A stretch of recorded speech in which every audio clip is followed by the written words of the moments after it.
the Amherst Finance Committee meeting of January 31st, 2013, and welcome everybody who's watching on Amherst Media, and thanking you for your interest.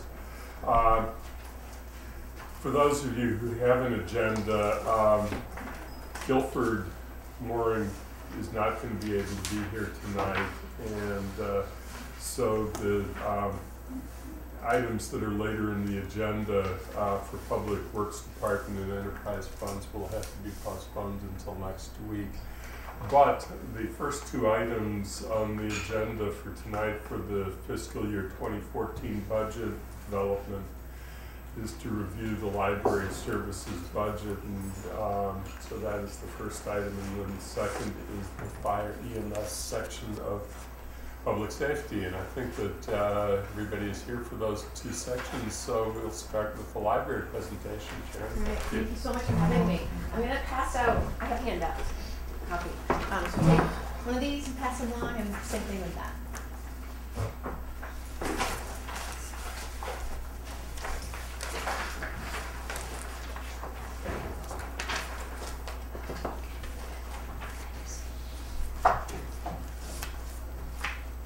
Start with the big packet. I'm not going to read it to you word for word. I just want to go over the highlights with you.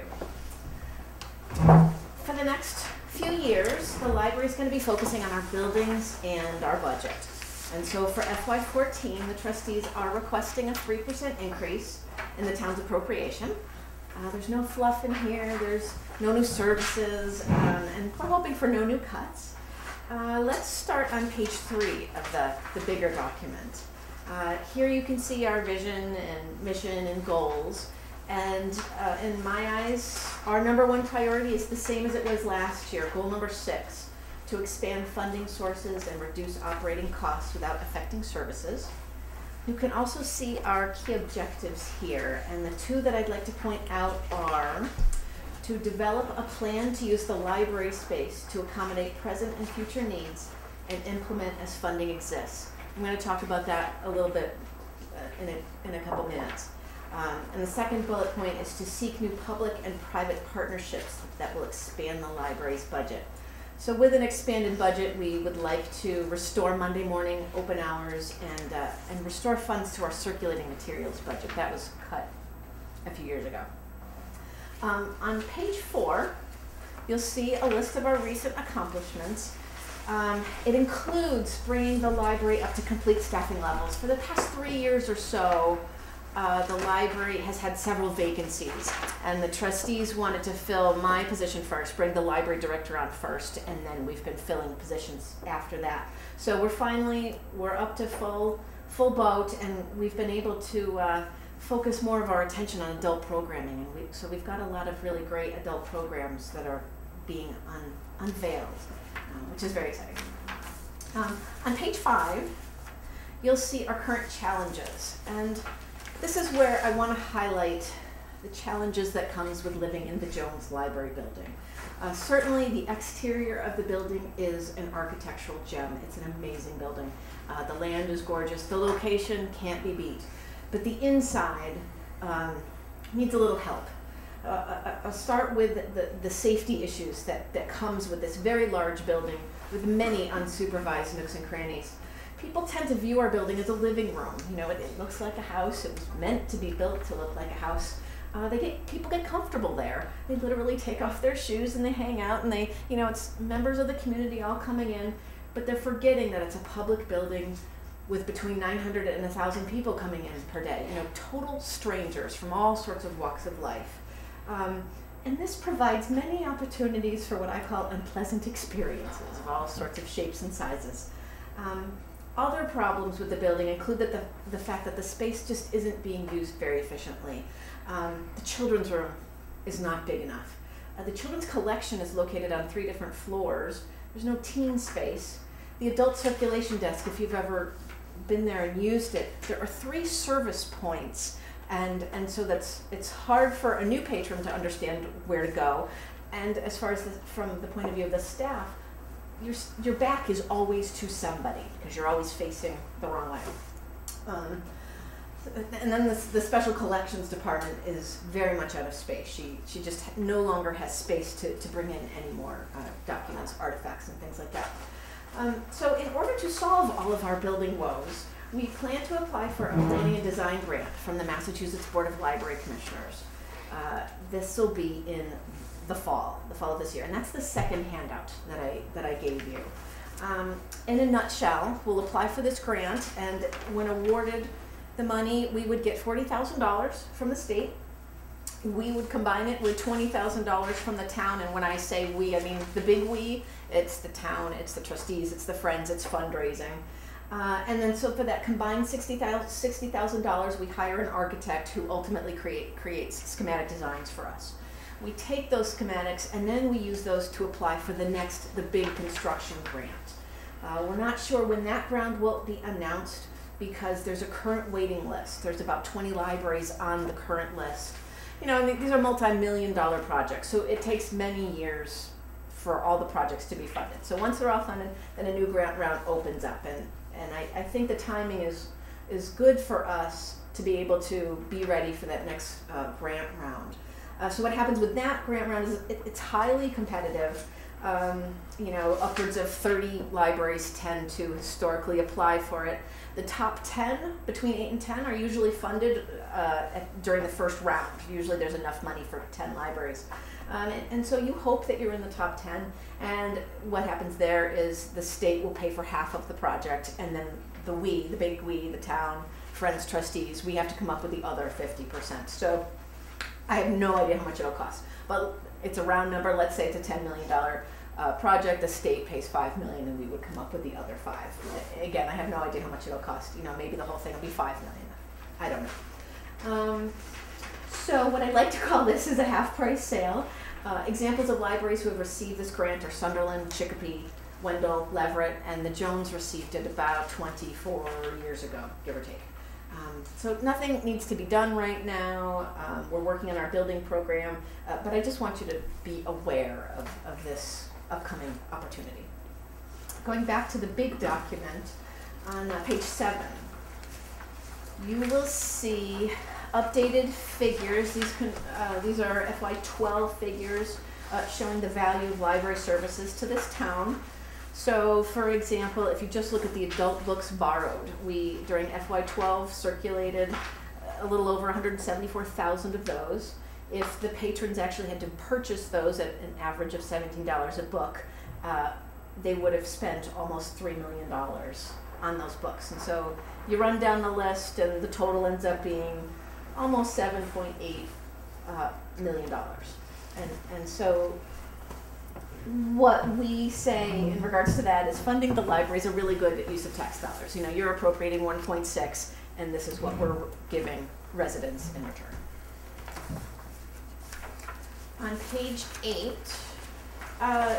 these graphs compare the Jones with other libraries. So these are Western Mass libraries in the same population group.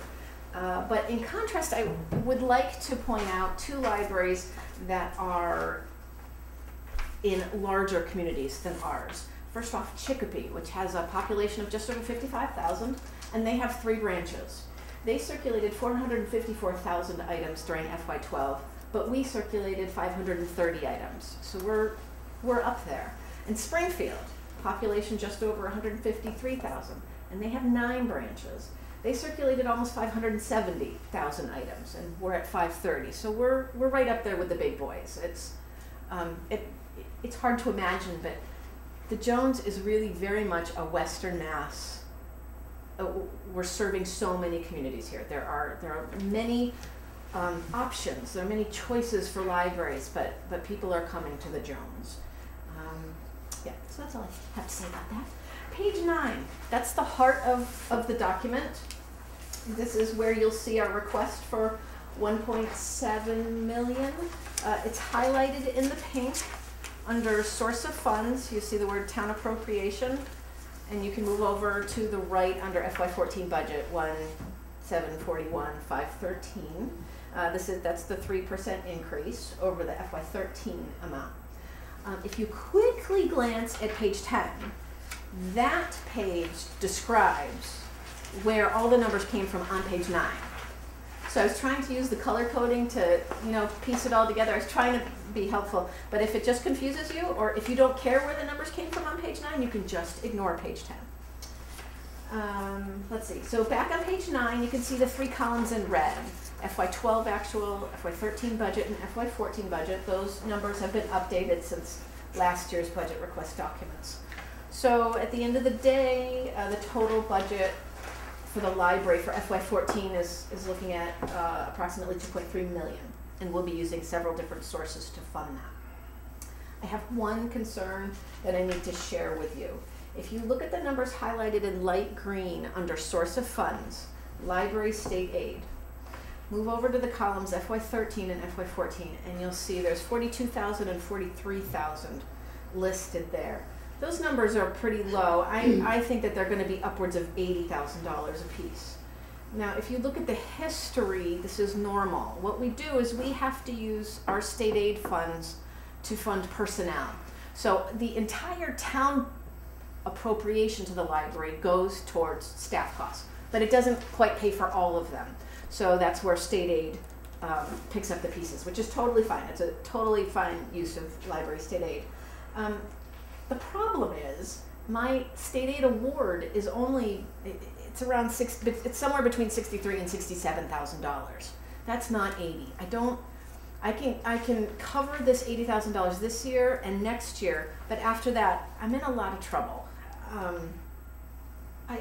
So I'm very new at this whole process. I don't know how to ask for help. Other than, I'm letting people know that I need more help from the town. Could you explain that one more time, please?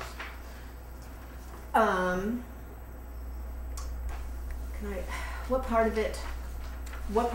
Well, you said you mentioned a couple of different numbers. Yep.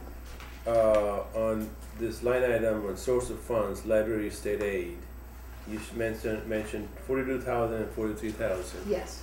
Which is, you're saying, is a significantly smaller number than the historical experience. We're going to need, instead of 42 and 43, we're going to need about 80. You are going to need about 80. Yes, exactly. Okay.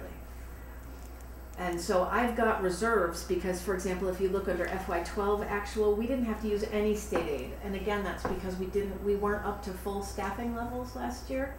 So I've got a couple of years worth of state aid funds built up, but that's going to go like that. What do you mean built up? It's from past years? Exactly. Okay. Exactly. So you say this is used only for staff and personnel? Exactly. Okay. All right. Okay. Thanks. Go ahead. How much state aid did you library get in FY12? Somewhere between 60 and 63. I have one little side note that I wanted to say about this extra request. On behalf of the trustees and the staff, this request is coming from complete respect for the town and how much it supports the library. I know that a couple of years ago the town appropriated more money to the library so that it would help the library cover its costs. The board is appreciative, the staff is very appreciative. This Board of Trustees is very different from previous boards. They value the wonderful relationship we have with the town, and they're not looking to grandstand or make demands. That it's just not what they're about. We're not looking for our fair share. That's not the kind of argument that we're trying to present. You already give us our fair share, but in order to keep providing these levels of services with these staff, the money is just not there, and I need town help. The other piece that I wanted to talk about from this page has to do with the endowment. So that's highlighted in orange under source of funds. Over the next 3 years, you may have heard the board has voted to drop the spend rate down to 4%. So for FY13, we're at this 5.4%, but for FY14, we'll be at 5%. So again, in the orange, you can see that in FY12, we took out $404,000 from the endowment, a little over. This year, it's $396, which is a 2% cut. And then in FY14 next year, we'll be down to 372, which is an additional 6% cut. We are hoping that our fundraising efforts will help to fill in the gap, but there's not enough endowment money to go around either, I guess. So that's just kind of backing up my request for more help from the town to pay personnel costs. Okay, that's all I have for that page. Okay, I'll keep going. On to page 11, it's the organizational chart, pretty straightforward, I think. On page 12, a quick listing of limitations of a 3% increase. It really comes down to still being closed on Monday mornings, and no increases in the circulating materials budget. Moving on to page 13, you'll see more of our budget concerns, but I think the most important piece of this page is it highlights the materials expenditure requirement. So based on a $1.7 million town appropriation, we'll have to spend $192,000 on circulating materials, books, magazines, books on CD, and things like that. So we pay for that through several different sources. And then on pages 14 and 15, this is things that we do, how we work with other town departments. We're excited that we can help other town departments, but honestly, I think other town departments help us more than we help them, and we are so lucky because we couldn't do it without police and fire and DPW and LSSE. They're really so, every time we pick up the phone and call another town department, they're right there to help us out. So, thank you. So that's my spiel. I'll answer questions. Questions from the committee? Yeah, Anurag. Just a couple of clarification questions. Sure. I couldn't find the number for how big your endowment is right now. Oh, I don't have, the principal, let's say it's 7 million, or maybe a little more. 7, give or take? Yeah. And you said it dropped by about 2.5 million? I mean, one of the note on page 13, comment 1, it's endowment money available for expenditures varies from year to year. In the past 4 years, the endowment has depreciated by $2.5 million. Yes. That's a pretty significant decrease from so which means you would have had about 9.5 and now it's down to 7. Yeah. Any thoughts on why? Well, I wasn't here, and I've only been here a year and a half, so I wasn't here when that crash happened. And you probably know more than I do. Well, I don't really, but I don't know as much as you do. But the it's a 5-year average, isn't it? 3 years. 3 years. So that would have included the market crash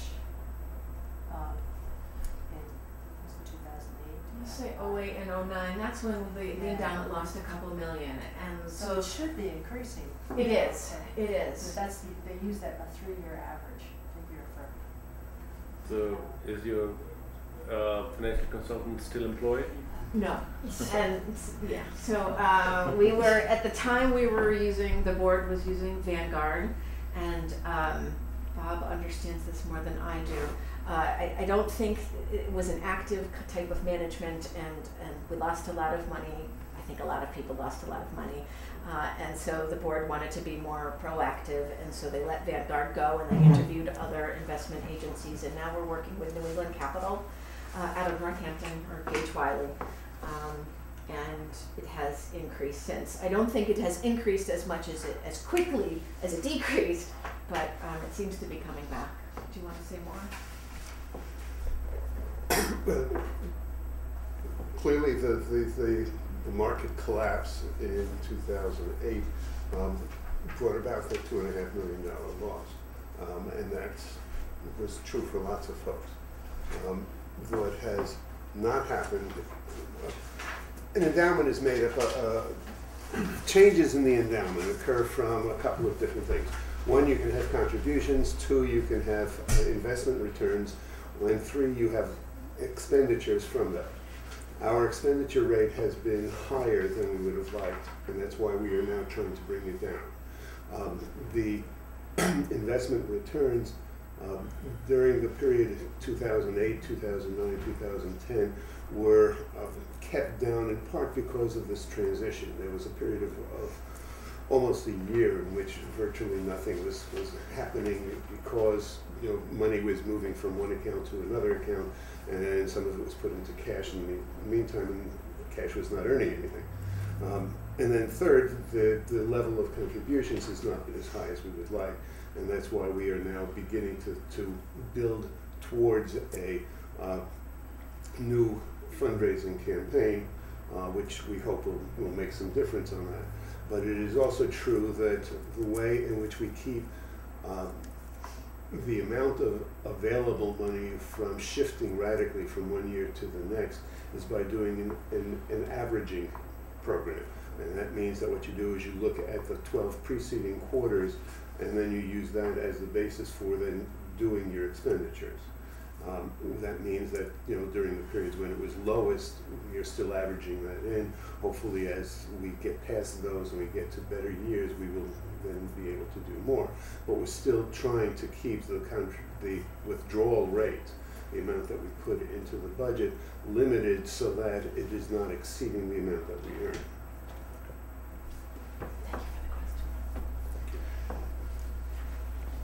So I want to get back to the question that we were discussing a little bit earlier, which is the library state aid. I guess I'm still trying to understand where the $42,000 and $43,000 comes from and where the rest of it is, because when this morning at the BCG meeting, the cherry sheet estimates that were distributed, which this committee will get later, had $63,000 and $67,000 for the estimate from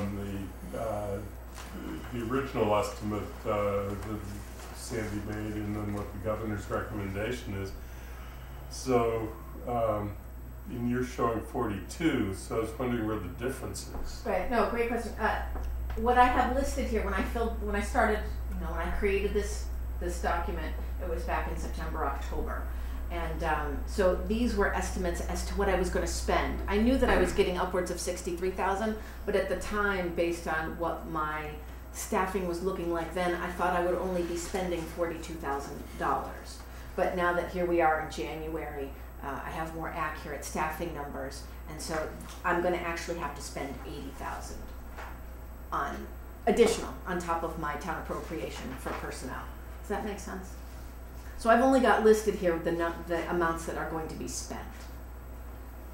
Yeah, I mean, it's maybe a presentation problem that I'm having, as well as the factual problem that there's sort of like the amount of excess personnel costs above what is included in the town appropriation seems to be one thing that you're dealing with, and then you're labeling it library aid. It makes for numbers. Well, so I think what another way she could have done it, would have done the same thing, is to list the full amount of the library aid and then reduce some other number, like her gifts and grants or reserves number at the bottom. But I think what Sharon is predicting is that, at least initially, she thought in FY13, for example, she was going only to need $42,000 of that 63, that she would bank the rest of it and carry it forward into sort of reserve. So she was budgeting to only use up 42, even though she was getting more, and the rest was going to go into a reserve. Does that make sense? That's exactly it. I'm listing under source of funds. That's how I'm going to pay for everything. So we get 67 in state aid. I was hoping that I wouldn't have to spend it all. So I wasn't going to list it all if I wasn't going to spend it all. And then what happens to the remaining 25? It stays, the town receives the state aid money from the Massachusetts Board of Library Commissioners, so it just sits there. And every year I only use it for personnel costs. So why would you not spend all the 67 because you need 80. I know that I need 80 now, but back in October when I filled out this form, I thought I'd only need 42. Oh, okay. So back then when I did this, I thought, I'm great, and I'll be able to take the remainder, the 20, and put it over to FY14 and so if state aid kept going, I would have been fine. But now I'm seeing that I'm upwards of 80. I've only got 60. Well, this year I have more because I didn't spend it in FY12. Okay. That makes sense.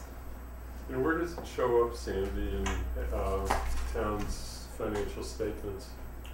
Well, I think what we would have to do is get, and I have a note to myself here, to have Sonia run a report of what the balances in that account are, and we can share that with the finance committee. But it's just one of those things that it doesn't show up in the budget or anything like this. It's just I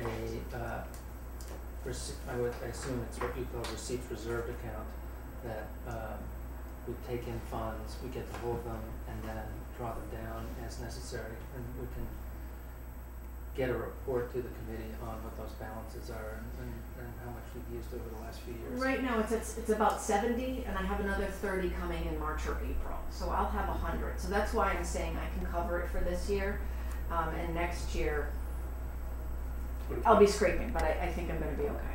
Okay, that's helpful, thank you. Janice? Well, that was part of my question too about the reserves. And so are there other reserves in other accounts sitting there that we don't know about, that you show us the expenses as compared to the expenses and the funds that go with those expenses? But are there other pieces of money sitting there that could be used that we don't know about? Well,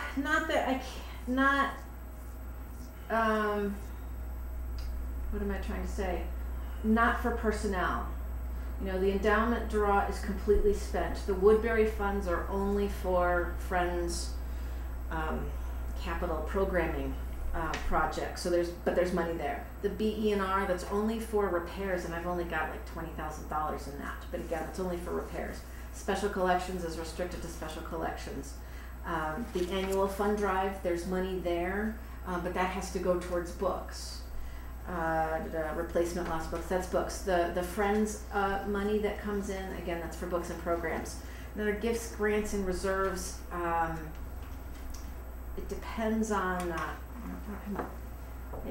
you've seen my full-blown budget spreadsheet, and that lists everything. So that's got all the money that we're sitting on. So there's, following up on that, so money is fungible. You can take from one account and use another account. No, that's what I was just explaining. Most of this is restricted to By certain library things. bylaws?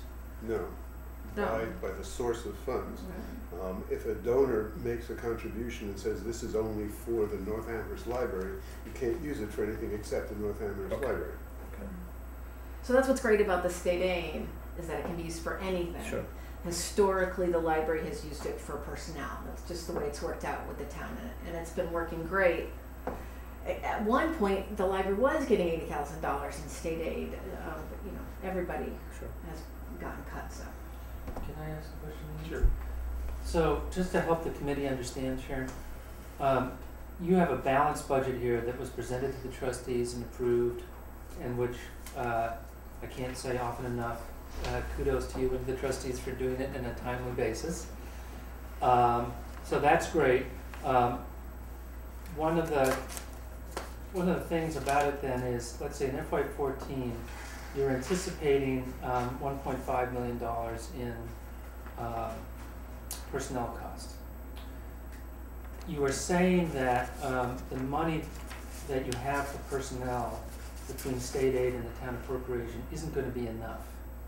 And I'm wondering, because this but that budget, would go up too. this budget is balanced, right? So what you're anticipating is that your FY14 budget, you're likely to spend more on personnel than is listed in this budget. Exactly. And so could you just explain that dynamic, where you see that coming, so the committee can understand? Well, so I would add $40,000 to personnel services up above, and I would add $40,000 to library state aid.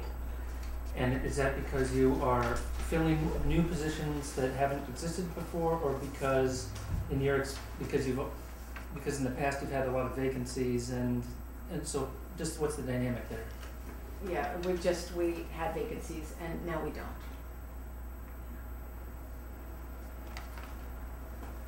Yes, okay. Follow up on that. Since these numbers in this chart at least were from September, we plugged it in. At some point, are you going to issue a budget with current numbers? I certainly can. I mean, the most Especially, important number is a town appropriation number, and that's not gonna change. yeah, but I'm thinking, we've heard this, and maybe people are gonna watch this on television, but maybe not. So it would be good to have a budget that's out there publicly with the most updated numbers you can have. I could certainly plug those numbers in, absolutely. And can I just, at town meeting votes on two numbers, the total appropriation and the town portion of that. So if you're thinking you're gonna spend more in FY14 than is listed here, town meeting is gonna, they vote on that. So that should be included in whatever's presented then, okay? Yeah, I was going to make the same point that time to think about an amended budget is we're getting towards in April, and we're getting towards town meeting, and what has to go to town meeting, so that we get the most accurate. And partly it's because we want to give the best number we can to town meeting, but also I think that it's going to. You were just making a point, and I think you made it very well, and I appreciate it, but I think to the extent that we're going to convey that point, and you're going to want to convey that point to town meeting, I think that the updated numbers will actually bolster the point better. Sounds good. No problem. And, you know, one of the things that I try to do if you look at the financial report that comes from the Finance Committee, is to have a section at the beginning that talks about the general condition of the town, and I talk about pressures on future years. And if I had the ability to build some sections in about library and schools, but library is what we're talking about right now, for future years, in addition to the piece that I can most easily talk about, which is the municipal departments within the town. You know, that I could incorporate that, and I think that would be a good thing to do. So It'd be a huge help. Thank you so much. I should work with you on making sure that it's as accurate and up to date at the time that we're doing it as possible. Okay. Just one other thing.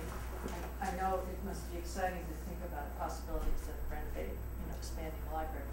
I just want to caution, as JCP's chair, that there are a number of major building needs that the town is already facing. So there's going to have to be some thought and coordination about that. Near and dear to my heart, the fire station, which I don't know when we'll see that, but the Department of Public Works has got a facility study going, and certainly Wildwood and Fort River schools have major needs. So just please remind the trustees that there are a great many building needs in the town right now.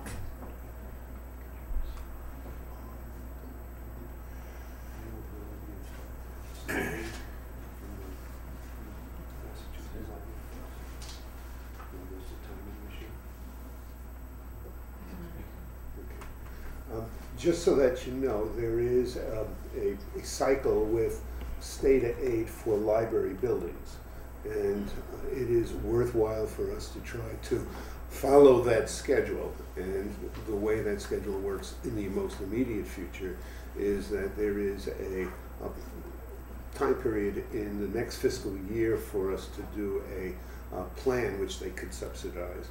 And then subsequent to that, there is a period of time in which they could actually finance half of the construction. So it is worth it for us to at least think about it now, and if we can make it, that would be terrific. If we can't, obviously, then we don't. But there are reasons for us to be thinking about it now.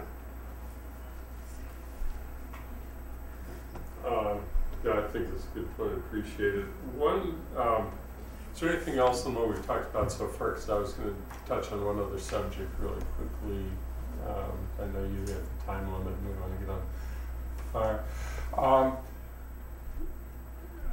I think that all of us, from the town manager's presentation and just general exposure in town meeting, have been very concerned about the impact of the loss of the block grant on human services funding, and what is there's going to be a lot of pressure that's going to be brought on through the budget process about doing something, and we talked about that this morning at the BCG meeting a little bit. One of the things that I've been thinking about a lot over time is that there are many parts of our town that really do very important things to meet the needs of people who are of low income and have large social needs.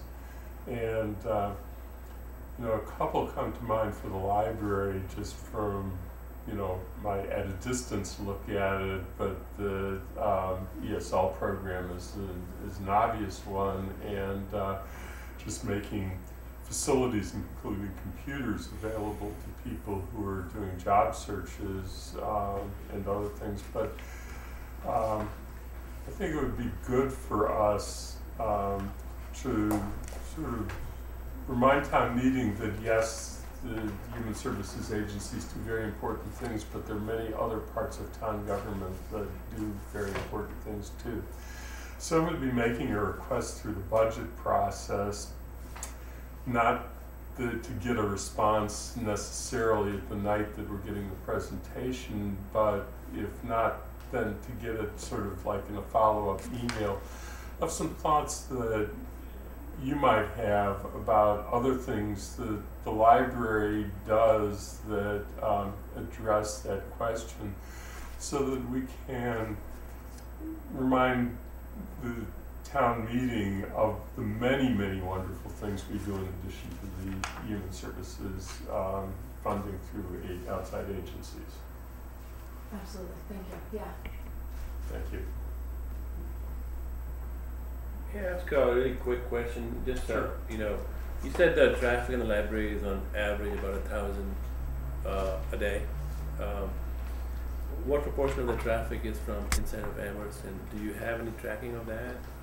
No, well, our patron counters know, they don't know where each person is from. We know where the residents are that are checking out books, Yeah. but those 1,000 people aren't all checking out books. So in the circulation, what Circulation, about proportion 40% is non-resident. Okay. Is it? Okay. Okay. That's a great question. And I do think, just to follow up on that, I'm not trying to be an advocate for the library and saying this, but it's always important to say it anyway.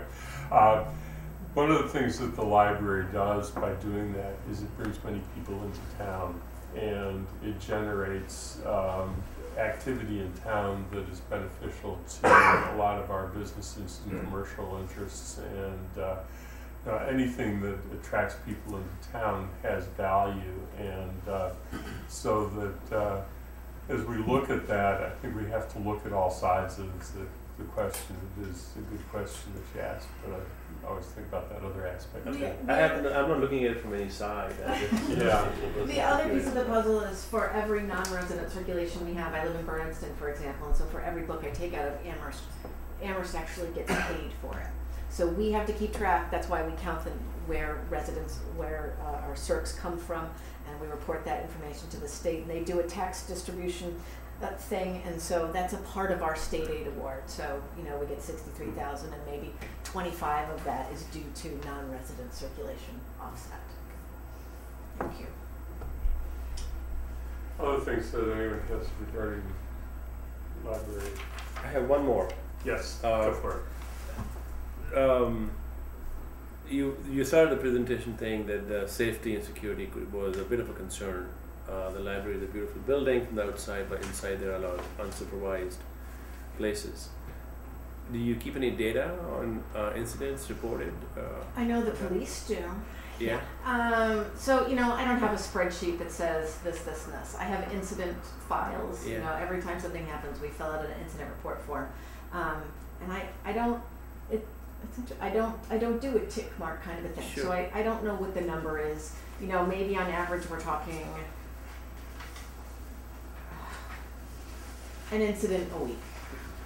That doesn't mean that the police are coming once a week, but there's something where one of these forms needs to be filled out at least once a week. Are they in certain locations in the library on average, or are they anywhere random? They're in a lot of places. You know, we have 6 stairwells that are not overseen by anybody. And, you know, the police say, well, this is how you make it safe, Sharon. You knock off 5 of them, you know, block them off. And, you know, we can't do that. There's a, you know, it's a big building, and if you want to get from point A to point B, it's not always convenient to do this kind of a thing. Not possible. Nor Fine. possible. Yeah. Go ahead, Kate. Okay. You're gonna ask the same question I asked. Security cameras, has that made any difference? They're not on yet. They've been installed, but that's in the hands of IT. I don't know why they haven't been turned on yet. So could that be a you know, the renovation costs $5 million versus security cameras cost $50,000? Is that a? Well, we've already got the security cameras. But so they're not working. No, they're not turned on yet. They've just been installed, Okay. and so we just need somebody to flip a switch somewhere. So it is conceivable, in theory at least, that maybe the security cameras, once they get turned on and they are fully advertised to all patrons, they might actually solve the security problem. I think they'll serve as a deterrent. Yes, I think it will knock down some instances, but quite frankly, our entire basement, the lower level, there's no staff down there. It's a book warehouse down there. It's staff, you know, floor to ceiling, all sorts of weird things happen down there. And you know, when somebody wants to do something weird, they're going to do it whether there are cameras or not. So it's not going to prevent it. We know that. But I do agree it's going to cut it down some. Okay. Thank you. Anything else? Okay, well, thank you very Thank you much. all I so much. appreciate it. I'll get that spreadsheet to you, and the human services question. Yeah. Thank you so much. Okay, well, thank you. So, then we'll move on to fire EMS, which is in the town manager's budget, so that everybody can get to the proper places, which is, it begins, I believe, on page 56. And for anybody who's watching at home on Amherst Media, the town manager's budget is available in the budget section of the town website. And so when you're looking, if you're at home and have access to a computer, you can find the document we're looking at there, and it begins on page 56. So, thank you. Welcome. Thank you. Well, I just want to kind of give you a bit of an overview of just where we are, where we've been, where I guess we'd like to go, kind of short and sweet. Just hit a few of the highlights right now. And the confidence side of the house. We did our federally mandated data communications upgrade. It was, and that of course was unfunded. Okay, but Assistant Chief Strong went back probably 3-4 years ago now, right? Applied for a federal grant which covered that entire cost. So we were supposed to be compliant by January 1, and we are. So next thing I'd like to talk about our safe program. There's a mistake in the amount that we received this year. We actually received 17,500, not 13,000. That's our school fire safety. Is that for the current fiscal year? Yeah, we just received it a week ago, and it was more than what we were told we're gonna get, so we're kind of happy about that. So, and it's probably the best program in the state. I might brag a little bit about it. Going on, this year we ended, we completed spending on that the federal grant that we used to enhance our training of our call and volunteer force. What we did, it was a grant that was applied for, I believe back in '08, and it was running out. We petitioned for an extension, and kind of tasked the grant. They allowed us. We gained about a six month extension. Did our best to spend all of the money. We didn't spend it all. We just ran out of time, but we did enhance our training quite a bit. Something we talked about last year and has really done well for us is the addition of a fire inspector. Our preventive bureau has just become a very robust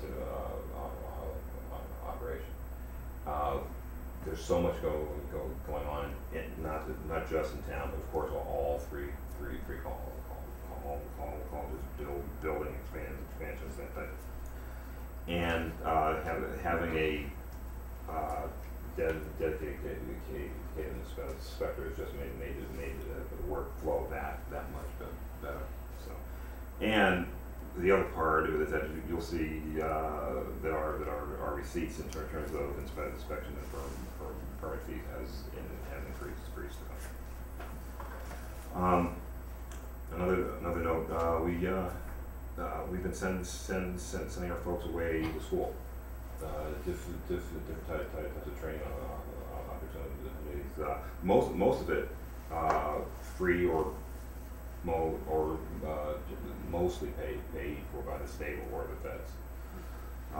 Again, we sent an unprecedented number of people away, and that's a challenge because you want folks to step up and avail themselves of those opportunities, but at the same time, they're away from here. Whether it's for a day, a couple days, or in some cases a week or two. But that challenge I think is worth it. You're going to get a better firefighter in the long run. So it's short-term pain, long-term gain. Another thing. One thing we did this fall, we identified that we were being stressed during our spring and fall weekends traditionally. So what we did was this fall, based on that, we added to our staff during those times, those traditionally busy times, on Friday and Saturday nights. And what that did, it allowed us to cover calls without calling in mutual aid at the rate we have in the past. I think this time around we called in mutual aid twice. In that eight weekend time frame in the fall. So they're busy. The guys are stressed, but we're covering calls and serving the town. So getting to that actually leads us directly to the challenges we're facing. As you can see, our call, we're just exemplary from the national trend. Call volume is going up. And that is directly attributable to our EMS work. Our fire calls have been going down, which is a great thing. But at the same time, again, it's part of a national trend. Our EMS work is still on the rise, and is becoming a great part of the work we do.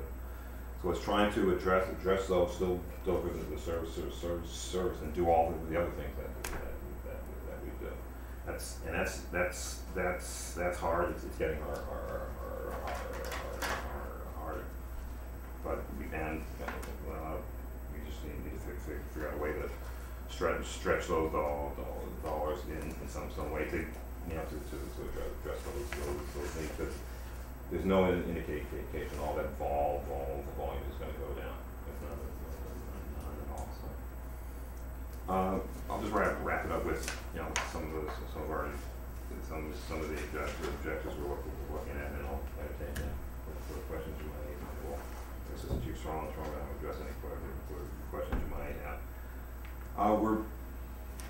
We're trying within the budget constraints. We're trying to in some parts of departmental reorganization. And that's kind of, and part of it is pushing down more responsibility to our line captains. I like to say let a captain be a captain.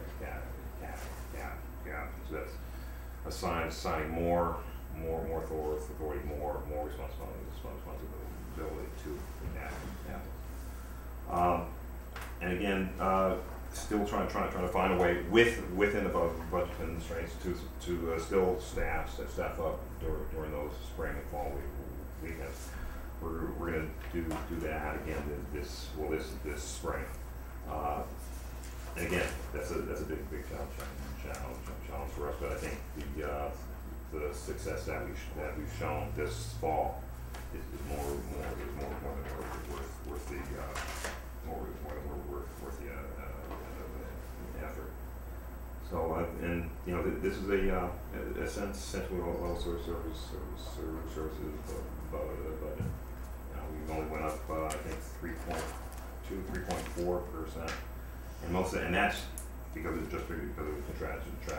contractual obligations. So that's pretty much all I have in a nutshell. I think we entertain any questions you might have.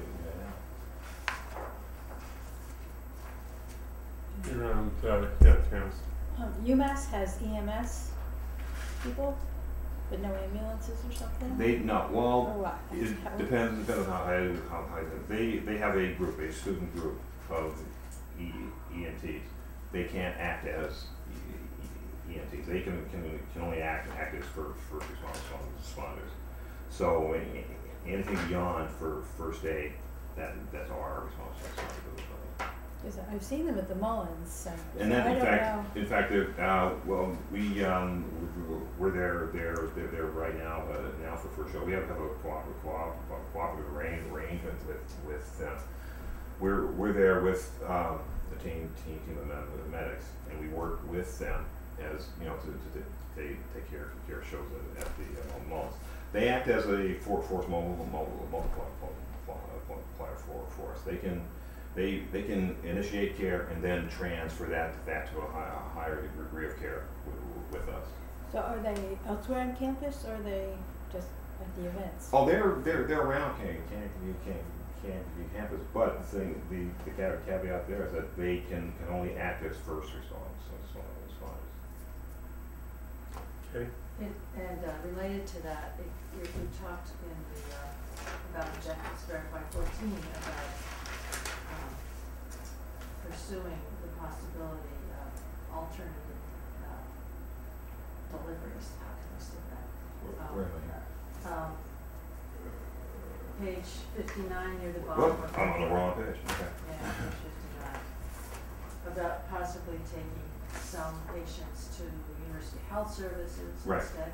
I thought that an ambulance has to take the patient to a hospital within an emergency department. Right. But at one time, and I know. you could do that. So we're trying to look at that to see if we can bring something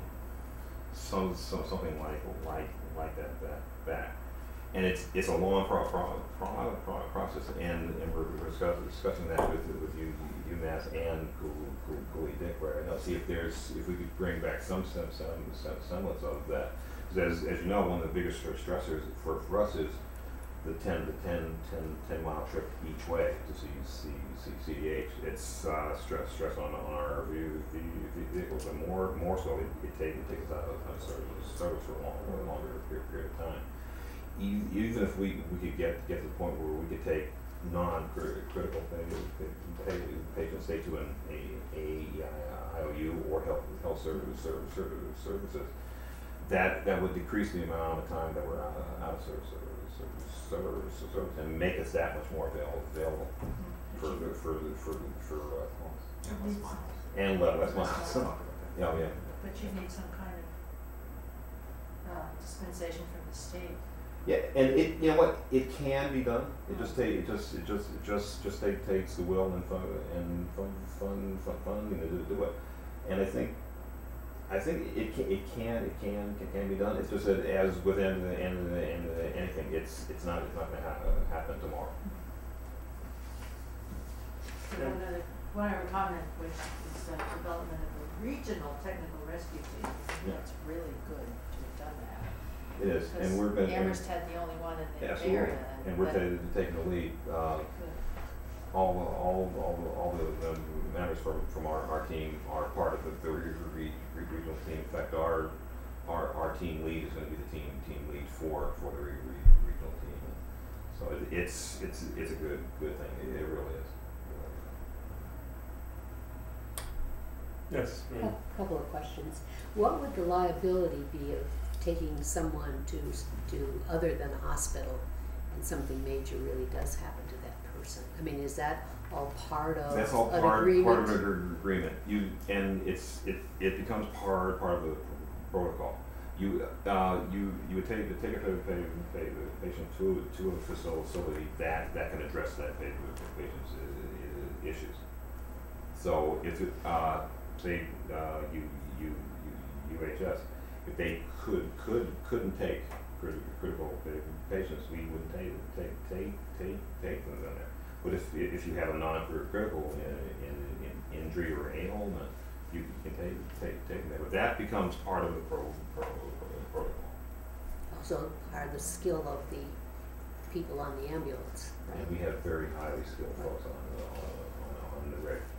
Okay. And then the other question is, do you ever have a breakdown of the age groups? I mean, Amherst is an aging community on one end, Right. and this young group on the other, and that increases your trips. So do you have a breakdown of the age groups that you take by ambulance?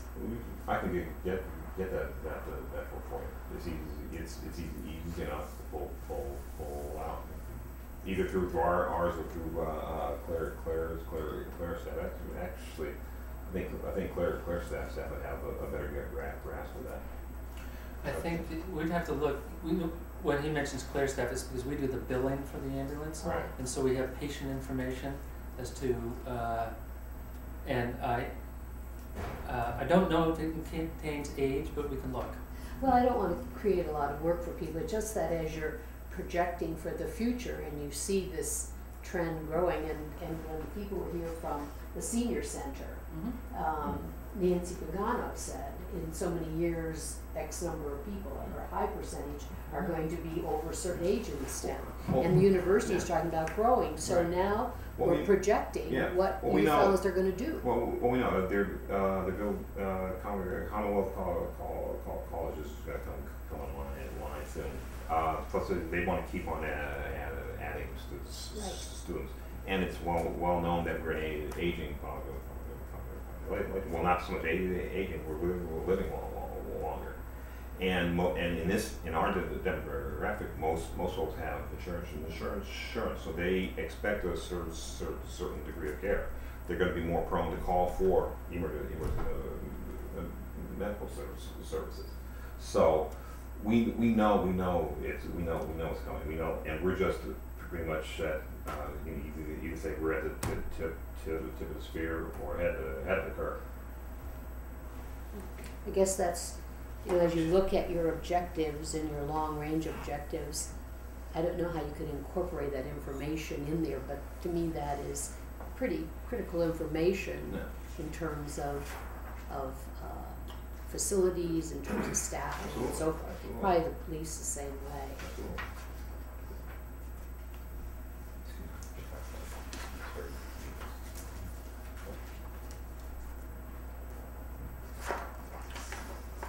One thing I think probably just a good place to visit is any one of the things that we like to talk about how we're trying to make, trying to stretch those dollars, those things that we're doing.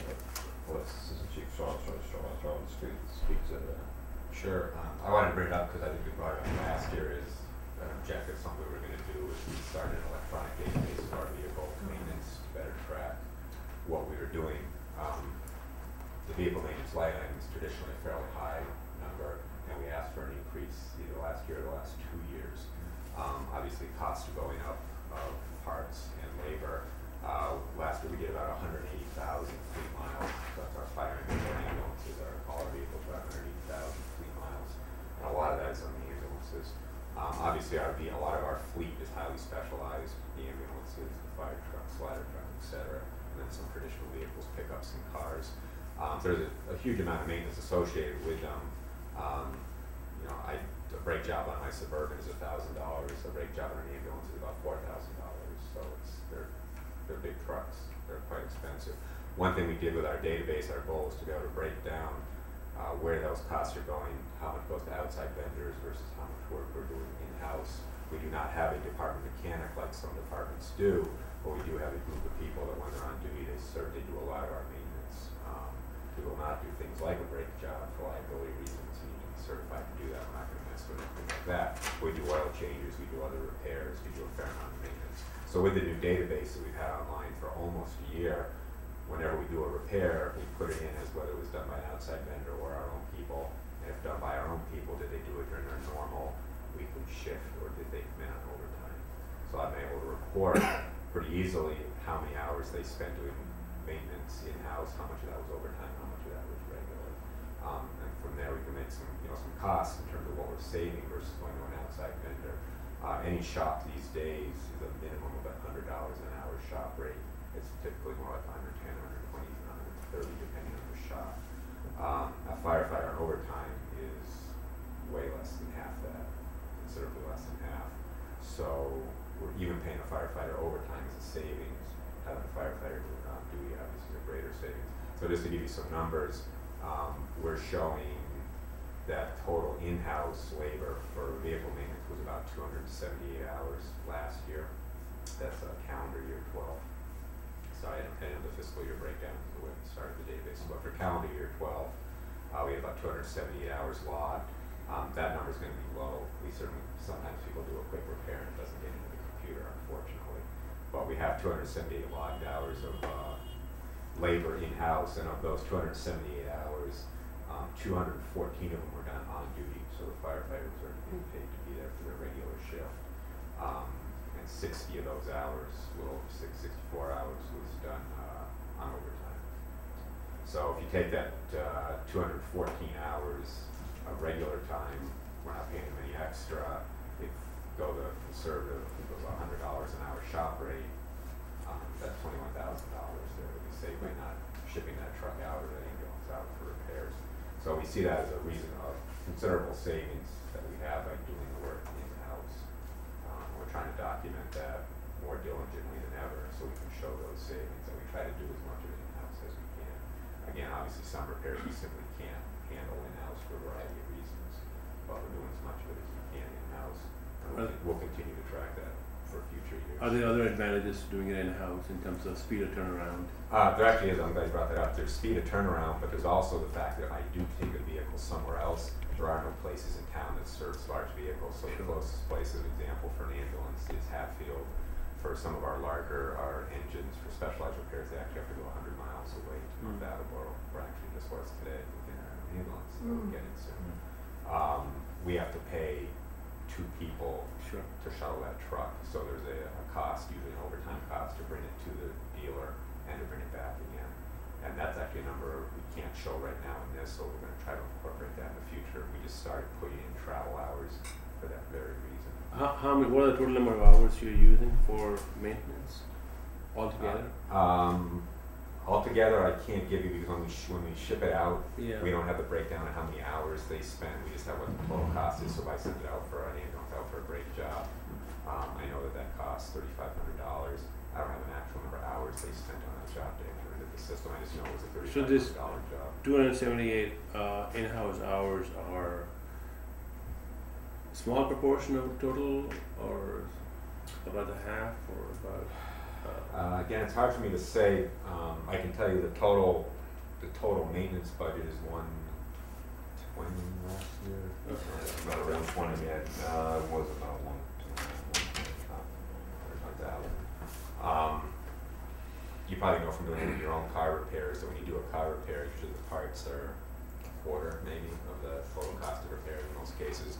The labor is the expensive part, and like I mentioned earlier, we're talking about from $100 to $130 an hour shop rate for anywhere that we go.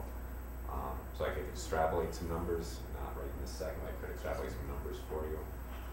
But it's hard for me to give you an actual hour number. I can just give you costs for outside. In-house, obviously, you have to track the hours. Yeah. Time to spend. I was just curious about it. Thank you. Doug? And then just following up on that, obviously, it's unfortunate Gilbert's not here because he might be able to weigh in on this a little bit. Obviously, we have a lot of large equipment at the DBW that also needs to be maintained and repaired and worked on in that way.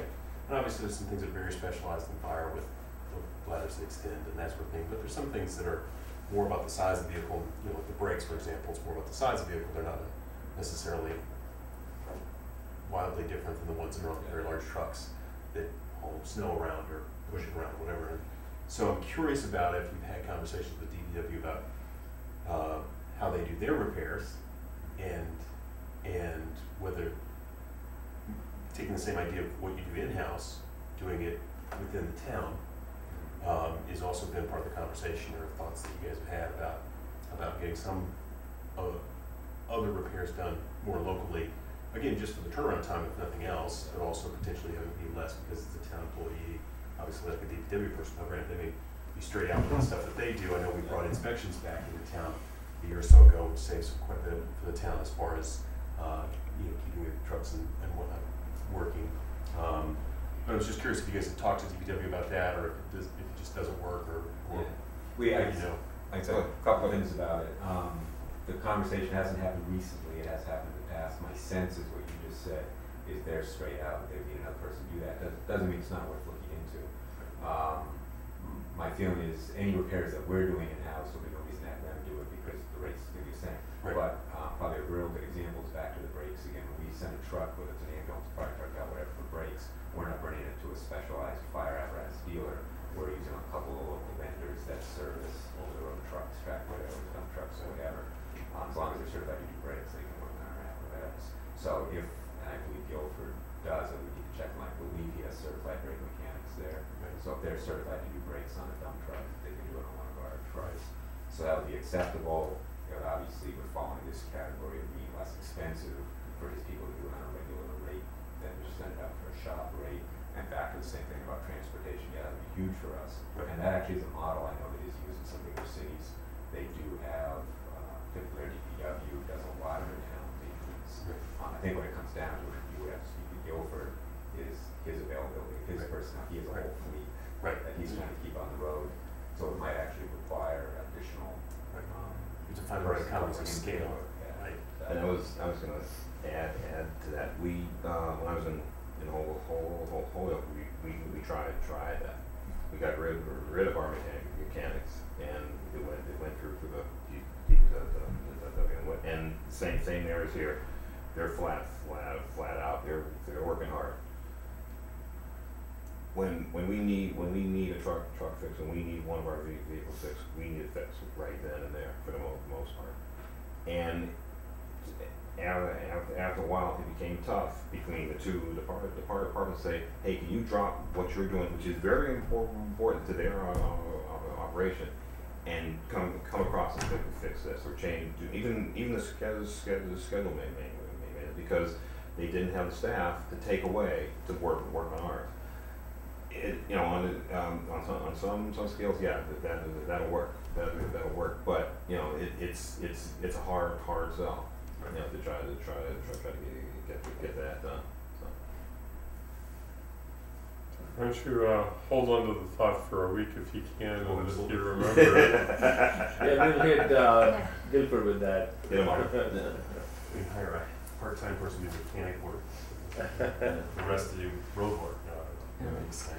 Of course, you go out there. Yeah. Yeah, this is obviously, I hate to ask you this, probably a very dumb question, but No such what is mutual aid EMS? That's when all our either our forces, fire and or our medical forces are committed to a call. Oh, And okay. we don't have an Amherst ambulance to send to the next call. We'll call in from another town, be it Northampton, Belchertown, Granby, so Okay. So I'm just trying to wrap my head around this. Mhm.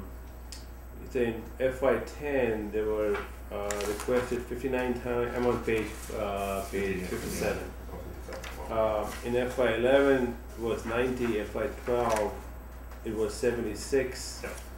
Given the average charge per $1,000, significant amount of revenue is lost. Just let me explain that to me because I don't really understand that. Average ambulance run is billed at average about $1,000. So we called in mutual aid ambulance that many times per year. Yeah. Okay.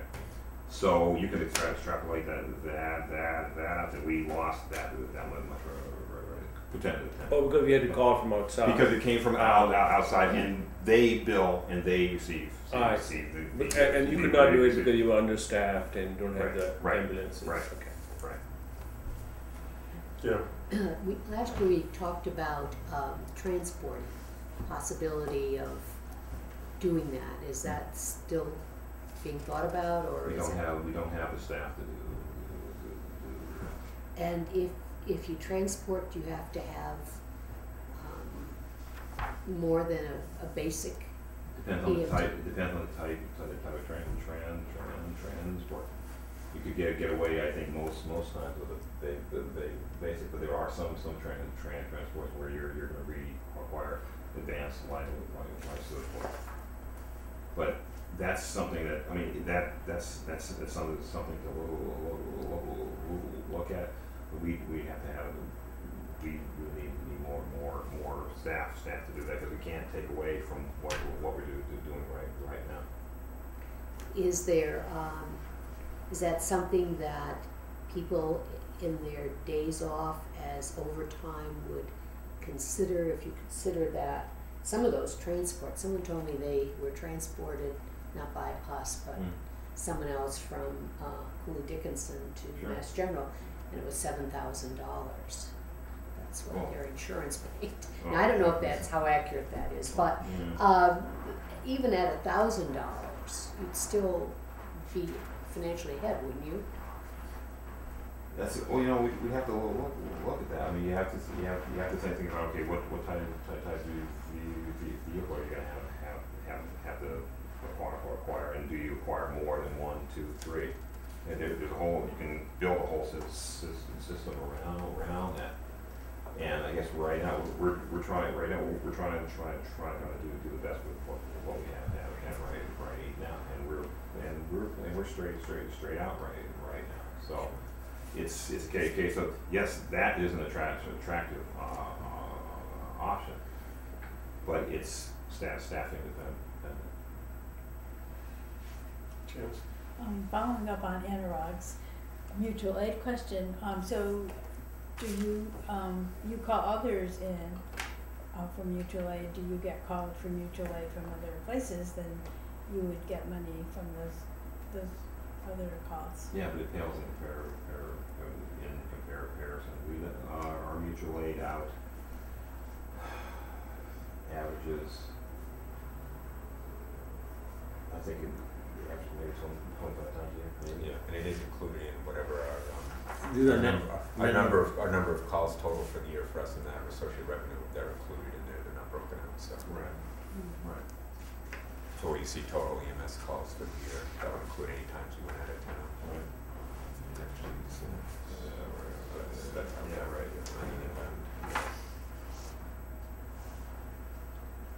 That's, at most about 20 to 25 times a year. Maybe. And I think that would be a high number.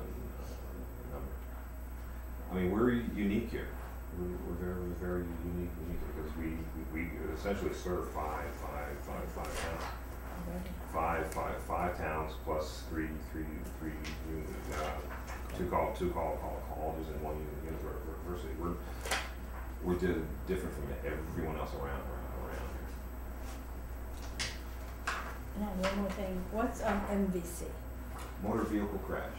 Oh, yes, That gotta make sense now. yes.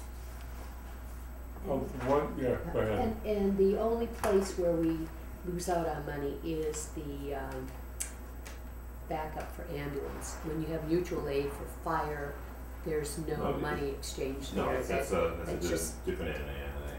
that's That's native. I mean, that's essentially neighbor helping neighbor without the financial component. The EMS mutual aid is the same thing, but there's a financial component to it. So when are we gonna get the roof for the fire? They're working on it now. They're finishing up. Oh, they now. are finishing it up. Yeah. Hopefully, within a week or so they'll be done. No, that's good. The weather hesitant to cooperate, not in the least. So one question that I had asked Ms. Sherry was about anything special the library was doing to assist people with greater economic and social need. And obviously for you, there's a lot of your calls that are going to be to assist people who fall into that description. Is that something that is quantified to know whether it's a larger portion than is represented in the population, or do you have any other special programs that we might cite as we're trying to remind town meeting of how much the town does to serve? Well, on the one hand, I guess we can quantify. We can, we get plenty of we serve plenty of folks that don't have a means to pay, and we can quantify that. I just forgot to say the second part of the question. I'm sorry. Whether there are any special programs that you have to meet the needs of people with language challenges or learning disability challenges, or there are any special efforts that you make? Well, in terms of our outreach, I mean, we do through our through the schools, our safe program. That's probably the prime example, and that's been going on for 17 years now, and it's one of those things.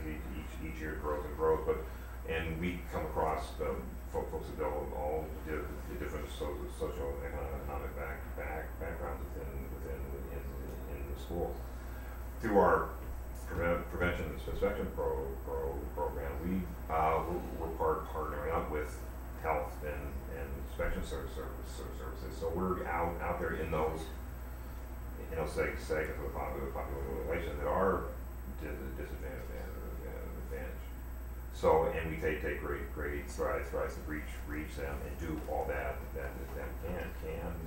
They deserve the right to be in a safe environment.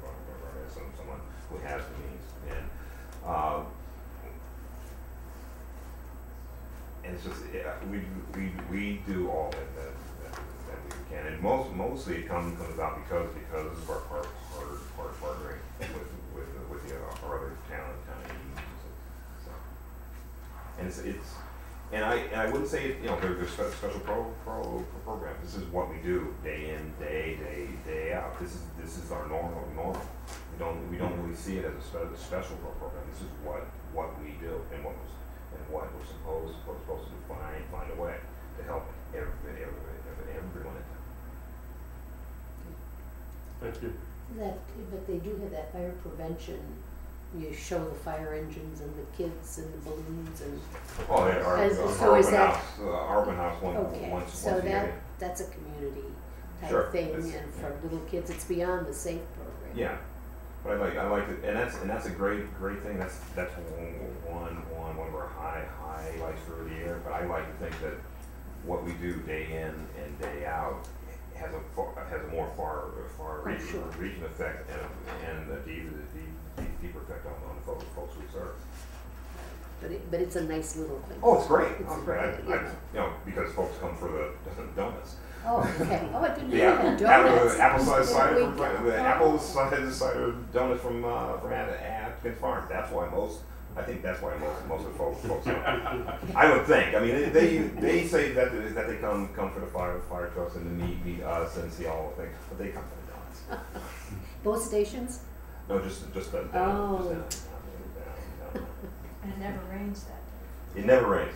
At least not while I've been here. Okay, anything else? You heard from the department of the committee. If not, thank you very much. Thank you. It's been very Appreciate it. helpful. And, Thank you. That's all. Thanks. Yeah, I think you know a friend of mine, Suraj Kadak. You know Cyril? Yeah, no. Oh, come on! We went to college together. No way. Yeah. Oh, Yeah, so we just mentioning about you. wasn't he? He was just in town a little Yeah, while he ago. was. Yeah, he Because was. he sent You a text and said, "Geez, I'm going to be out of town." Yeah, that's funny. Oh my God, that's Isn't that strange, isn't it? Small world, man. Yeah, sure. He's So a you're great- you're a pilot too. Oh yeah, I've been a pilot for God. This year will be 30 years. Are you on? Yeah, Oh. yeah. So that's how you guys know each other. Yeah, well, we both belong to Civil Air, and I've flown with him, and yeah. we done. But we should Oh, sorry. let you hear it. That's funny. You've just let the whole town know about this coincidence, of course, because just to remind you that we always share these things with the Amherst media. I just want folks to know that I'm a pilot. That's all. Hey, see you guys. Thank you. We'll see you. Nice. Take care. Thank you. Hey, you.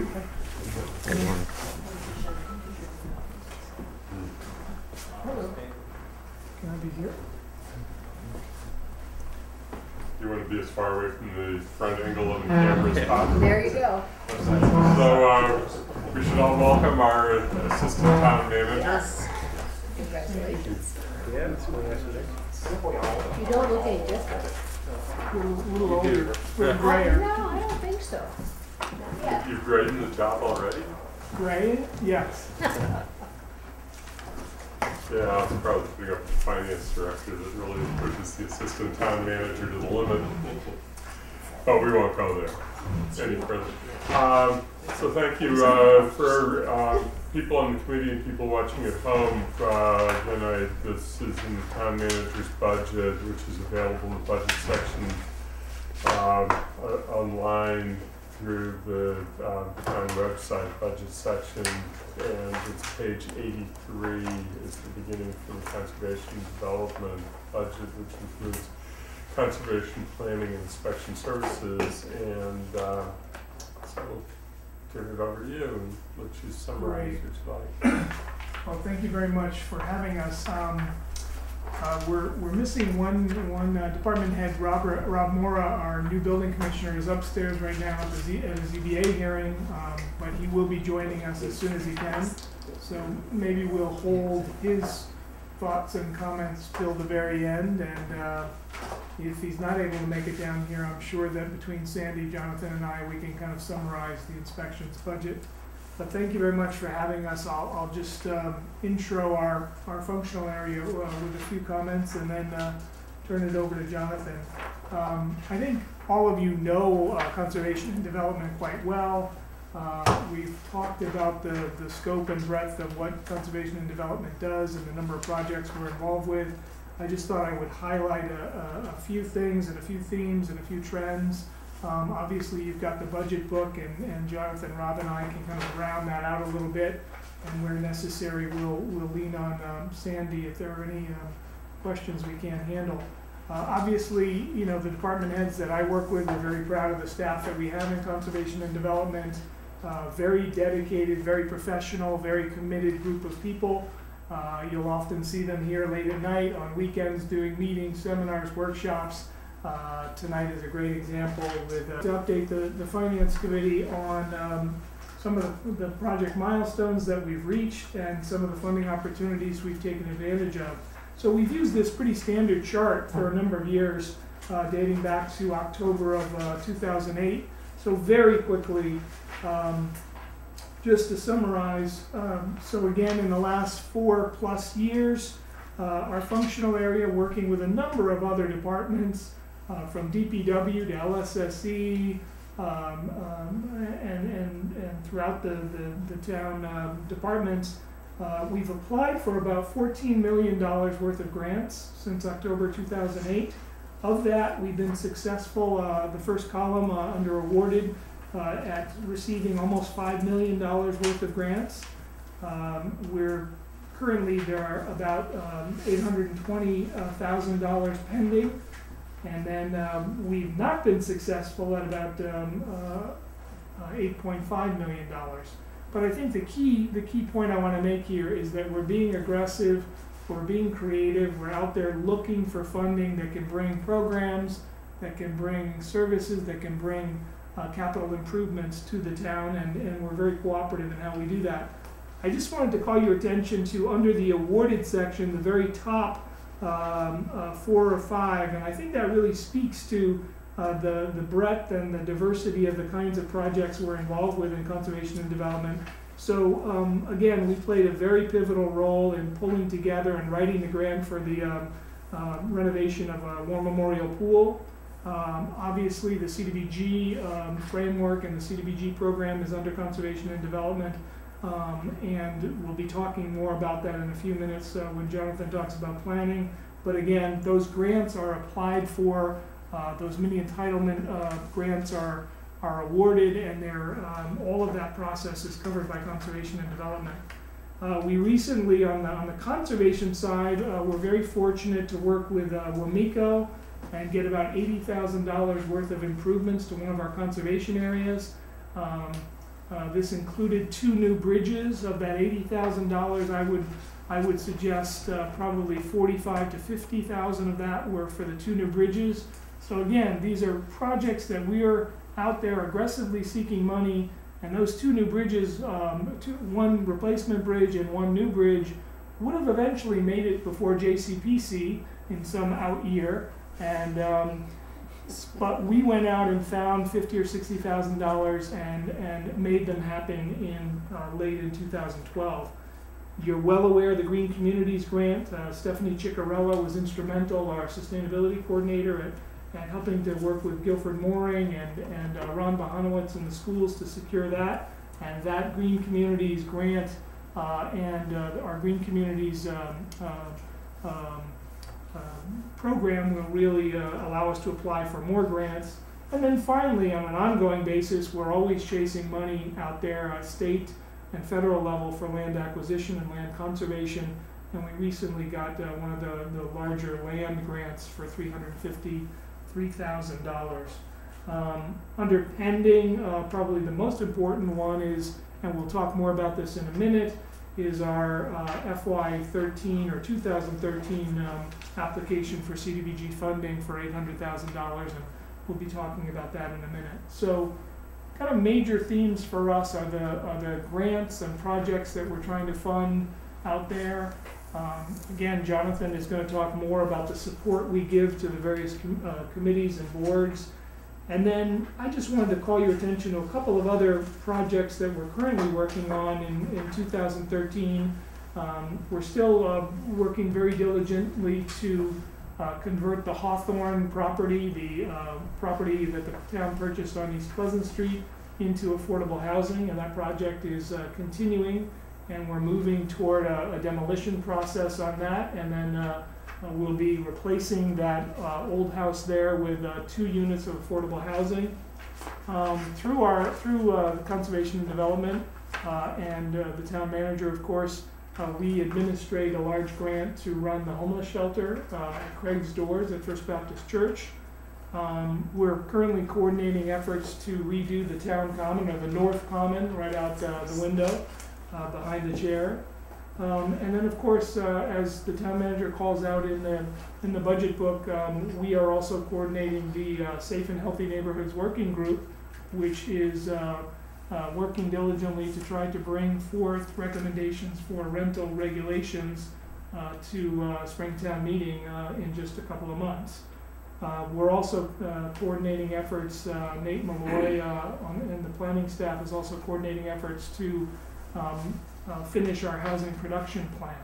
So I think that gives you kind of a breadth and scope of the kinds of things that the staff in Conservation and Development are involved with. And I just wanted to, kind of emphasize that as we're moving into 13, all of those kinds of things are coordinated through my office. Maybe I'll just jump off for a minute. Obviously, Jonathan is going to talk about planning, and if Rob makes his way down here in a few minutes, we'll get him to talk about inspections. But I think in conservation is probably the easiest of the departments to talk about here. There's not a lot of new happening there. A lot of what you see and what we do each year is really ongoing. Some of the biggest emphasis areas really are Puffer's Pond, obviously, and how do we continue to maintain and care for Puffer's Pond. And then the challenges we're facing as more and more people are utilizing our conservation areas, from our trails, dog conflicts, trail conflicts. More and more people are using the trails, and therefore conflicts arise. So we have about 1 3/4 field staff out there doing that work each year, and our land manager and assistant land manager do a terrific job. So that'll be kind of ongoing work that we continue to do. And of course, as is reflected in the budget presentation, those staff also work very closely with the DPW staff to help manage our watershed forests. So in total, we have about 1 3/4 staff people managing about 5,000 acres of land that the town has for both water protection, watershed protection in Pelham and Shutesbury, and then for conservation. So I think I'll stop there with the overview of the whole functional area and talk, or hand it over to Jonathan to talk a little bit more about planning, and we can circle back to inspections. I don't want to repeat what I say every year. Those of you who have been here have heard me say it every year. I'll hit a few highlights, and then I would be happy to answer questions. I'll talk briefly about block grant situation. But I did want to reiterate something that Dave said earlier in the general vein of the degree to which our functional area and the planning department in particular support what it is that the town does, the citizen board process that results in the town moving forward and doing the things it wants to do. There are 4 professional planners in the planning department. 3 of them are here tonight. That's not unusual. And it is unusual in other communities. But it's not unusual in Amherst for 2 or 3 of us, or sometimes all 4 of us, to be at night meetings for 2 or 3 or 4 different boards or committees. Not just coming to you to defend our budget, but boards that are doing things. That happens all the time. While I was waiting for this meeting this evening, I was up working on 2 things. I was working on 12 or 13 separate zoning amendments that the planning board is trying to sift and sort and decide which to go forward with for the Springtown meeting, and I was working on language for the rail regulations. And those things are sort of moving in tandem. My senior planner, Jeff Bagg, is up trying with Rob's help to assist the ZBA working through tonight is a very thorny case with a problem with a rental. Chris Brestrup is often here working with Chris. She is running the North Common public process. She's here with the planning board until the wee hours whenever they're meeting. She works with the Transportation Plan Task Force. She works with the Kendrick Park Task Force, on and on and on. We need to have the resources to do that work. For some years now, those resources have been supplemented with block grant funds. We became a mini entitlement committee, which meant that we automatically got a certain amount of funding every year. That ended, or will end, coming up. We knew it was coming, and so we started putting, a couple of years ago or a year ago, we started putting a little extra in the personnel budget to cushion the transition. As Dave said, we will be applying in February for $800,000 competitively this time, not as a mini entitlement community, for block grant funds.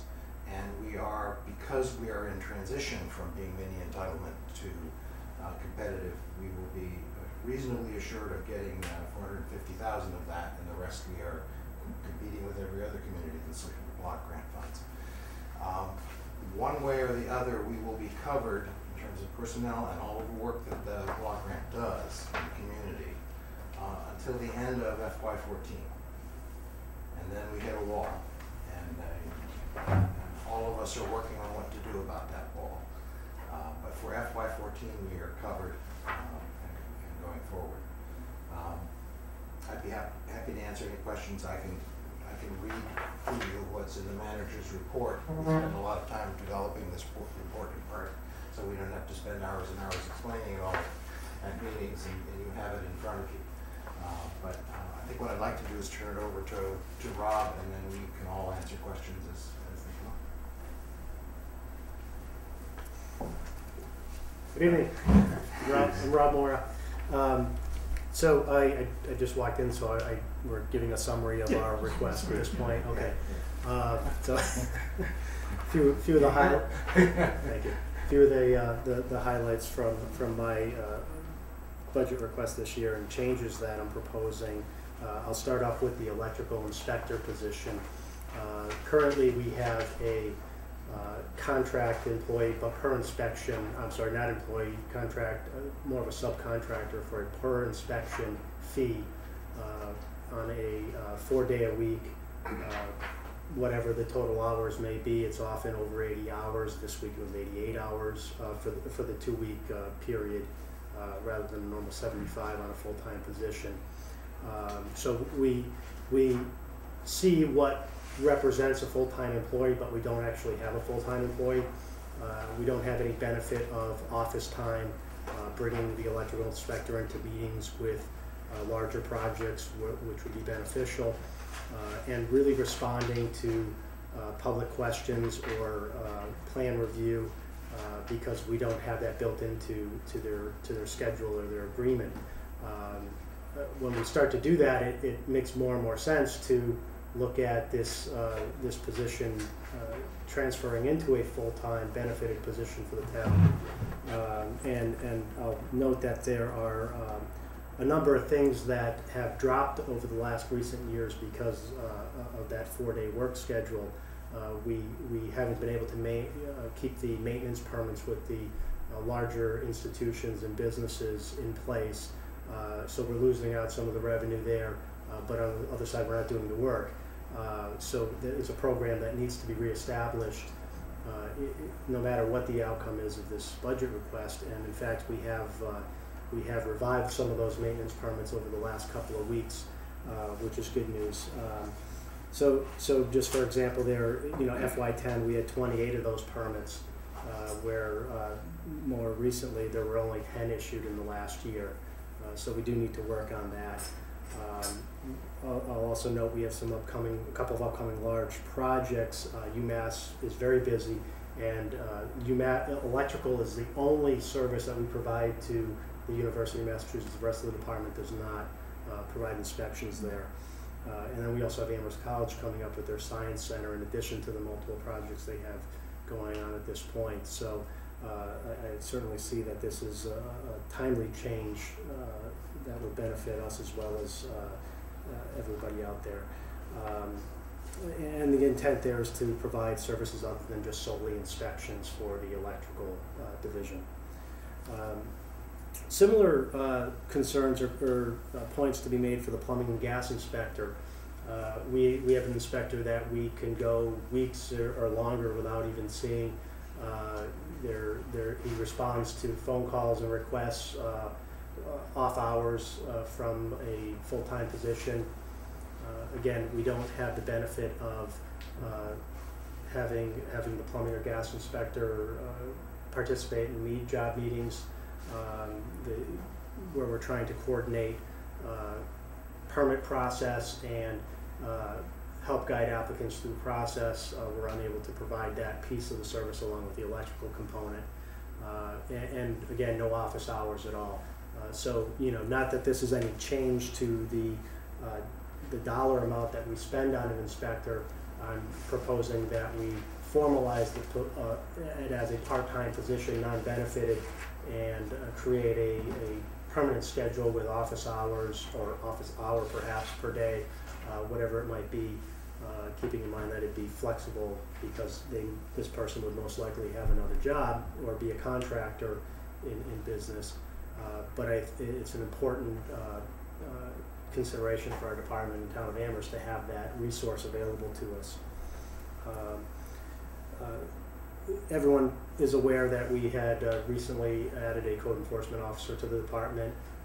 That position has taken off, and we are working rapidly at responding to complaints, resolving violations of the zoning bylaw, health code, and building codes. To date, we're starting from June 2012 for tracking, which we're now tracking this, which is the first time in inspection services history for complaint response. We're well over 100 calls that have been brought to resolution. We're 95% resolved from our complaints, so it's a very successful program. That volume does consume that full-time position that was added.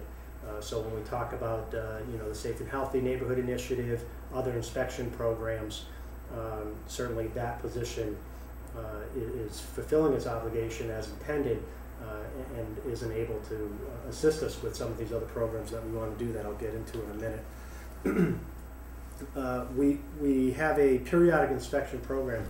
The program performs inspections of many different uses, assembly spaces, restaurants, religious institutions, educational institutions, and we are very solid on that program with the exception of the residential piece of it. We are obligated to inspect multifamily properties. That would be 3 units or greater. What we do inspect are the larger complexes that have, how many dozens or 100+ units. Those are the ones that are on the record that have been in part of the schedule. But there's a couple hundred other properties in the town, 3-unit, mixed into residential districts, large buildings, 3 or more units, and we currently know of 14. So that is very concerning to me, particularly as we're responding to these residential complaints, everything surrounding the Safe and Healthy Neighborhood Initiative, and just about every property we walk into, we find that there are improvements necessary, delayed maintenance, or deferred maintenance, and we're often working with those property owners to try to improve their properties. So we really need to focus more on the residential properties here that are housing, students, professionals, and all kinds of different tenants that is an important piece for us moving forward. I'll also mention, just back to the code enforcement officer, I didn't mention that the duties that he is assigned are split with the health department. So he isn't completely assigned to the building department. He does support, in part, the health inspections and sanitary code inspections. Let's see, moving ahead, the couple of adjustments, if you notice in the budget request from last year, are to provide for things we're required to give to that position, that code enforcement officer position, that weren't included in the last budget, although the position was created. For example, vehicle allowance was not incorporated, uniform, professional development, which some of those things are union obligations, and others are consistent with what we have for the other inspectors for professional development. So you'll see that that's more of an adjustment from prior year. Another change involves the weights and measures department. That division falls under inspection services. The inspector is hired, the sealer is hired through the city of Northampton. We have recently, the Board of Selectmen have recently adopted new taxi cab regulations, which include the requirement for metering devices within the cabs, where in the past they were working on a zone system. The meters require an inspection, calibration, and test for their accuracy, and that is an additional inspection that the Weights and Measures Department hasn't done, so that changes our contract obligation with Northampton. And we were, on past years, working with approximately 60 taxis. Coming into the new year, there seems to be a reduction, but they're trickling in one at a time as the improvements are made to the vehicles. So we're unsure of the exact number. So that is based on last year's count of vehicles. Just a few challenges, that I see moving forward. There was a FY12 a 18% increase in building permits. I expect that to continue to climb. We are actively, taking every opportunity to educate and, the importance of permits, reinforce the inspection program, and on the flip side, improve service to hopefully encourage or no longer discourage applicants from coming to the department and seeking our guidance or support and working with us through the permitting process. Amherst College Science Center coming up. They are weeks or less away from phase 1 permitting for the Science Center.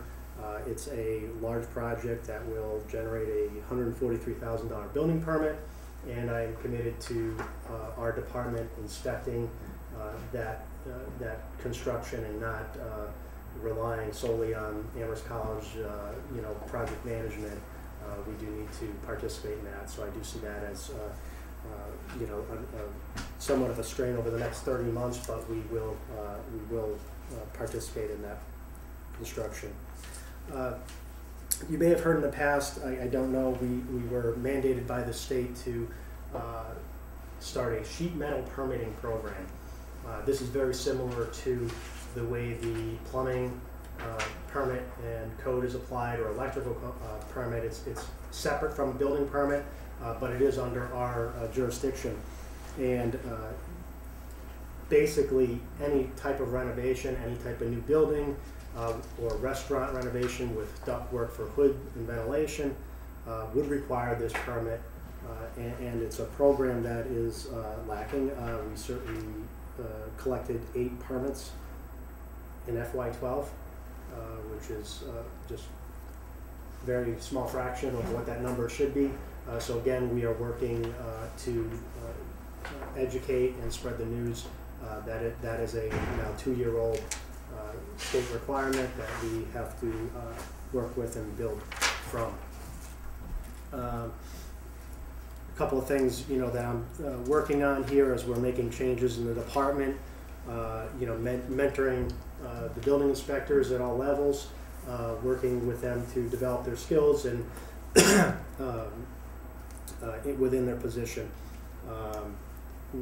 Inspection Services is taking a major role in trying to coordinate the permitting process, being that first responder, provide that guidance to the applicant, making sure they're guided directly or accurately through the process and not being bounced around to different departments. And we continue to look for ways to improve that, and will continue. I mentioned the need to establish a comprehensive periodic inspection program. And I will add to that by saying we also have a requirement to periodically inspect fire escapes. Fire escapes, every one that we've seen so far have been troubling. We are very concerned that it's something that is overlooked, not maintained, and again, a very basic life safety component of a building, and I feel like we need to make an effort to start that program that has not been initiated in the past. Let's see here. I think that's what I wanted to say, so happy to answer questions on any of that. David, would you like us to pose questions? We probably should do it by section of the budget. I didn't know if you had an order that you would prefer us to go in. If you want to take conservation planning inspections, that makes sense. Okay. Other questions then about conservation?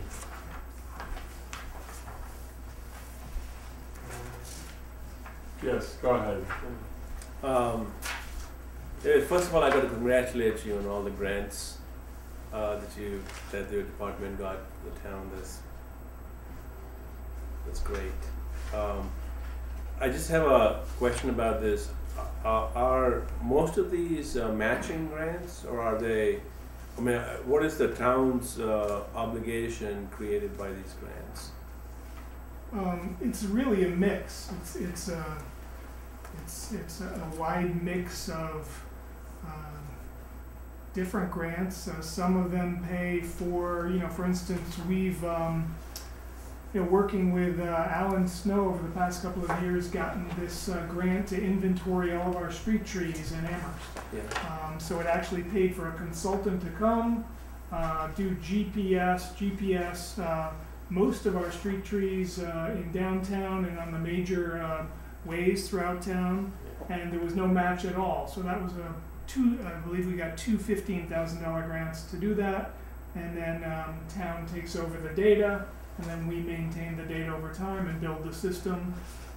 So that was no match intent in that case. But certainly land grant, on the top, land grants are matched typically by CPA dollars. The Green Communities grant, as far as I know, Sandy, that one did not have a match requirement. No, the only requirement is that the town had to meet certain criteria to become a green community, which means, for example, when we purchase vehicles in the future, we have to purchase green vehicles, and so there will be a financial implication to being a green community. But there will also be a future stream of these grants from the state that we can use to help us with those sort of things. The bigger program, CDBG, does not require a match of any kind, but where necessary, we try to match it with either in-kind services, something that the planning staff, the conservation staff is doing, or members of the various committees and boards.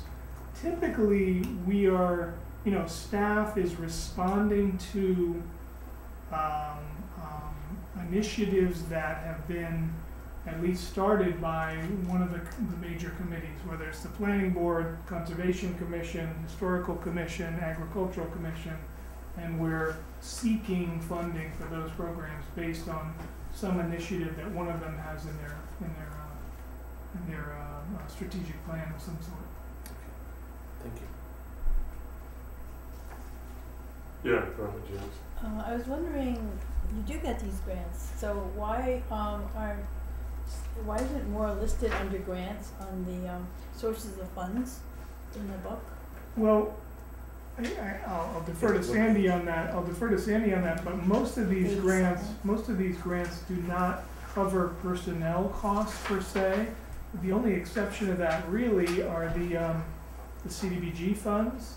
So most of these grants are for capital, for acquisition of land, for hiring of somebody to do something in addition to town staff.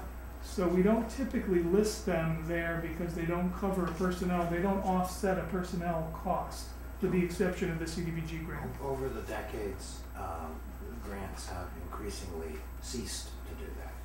And there used to be any number of categories of grants that would have administrative funds associated with them so that you could either pay for the town staff time working on the grant or hire someone else to assist with that. Except for block grant and certain kinds of technical assistance grants, that doesn't happen anymore. It Yes. just isn't there. So we just have to absorb, the town has to absorb the Well, for, employee. yes, the block grant has been one of our supports. Yeah. Okay. Well, let me give you an example from a couple of years ago. About halfway down on the awarded list is a recreational trails grant. So that's a great little example. That actually did come with staff time. So what we did was, if you look at the conservation operating budget, is about that amount per year, $18,000. So in 2 fiscal years, we were able to apply this 17,947 over 2 fiscal years to actually offset some of the cost of summer staff up at Puffer's Pond. That money went to improve the trails around Puffer's Pond, Mill River Recreation Area, etc. So in that case, we were able to bring some money to bear and not have to spend that money on staff. But by and large, as Jonathan said, most grant programs now do not cover admin or overhead costs. But again, many of these things are things that likely the town would be doing, or certainly are priorities of the town. Sure. Yeah, I don't know, so I mean, Sandy's probably the better one to respond to that, but there's sort of been this long-standing tradition of most of the grants get listed in one of the appendices in the back, and to inform us of the fact that there is the grant resources available to do certain things, but we've not included it in the operating budget. And I think that part of it is so that there can be a more consistent year-to-year comparison of where we are with what is being raised and appropriated out of the general budget for each department. But that does then sort of, there are advantages and disadvantages to do that. It's just the way we've been doing it is kind of has a long-standing the tradition. numbers that are here up in these charts up above will match eventually what we are going to town meeting to ask them for an appropriation. Within these budgets, there are times when we make notes of how grants fund some positions. So for example, on page 91, under planning department, in the little notes here next to the pie chart about spending, it notes that there is a community development senior planner that's 75% funded through grants. In this case, it's a CDBG grant. And on page 87, we mentioned that 20% of Dave Zomac's salary is funded by the CDBG.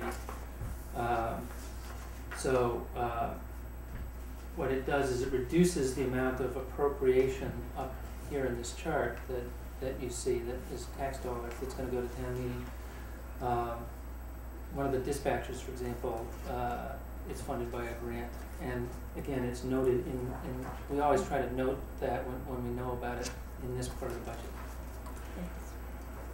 Yeah, I mean, when we're talking about where salaries are shown, has any part of the salary for the department director been reduced and reassigned to the town manager's budget as a result of the change to assistant town manager? No, we just make him do more work. Oh. That works out well.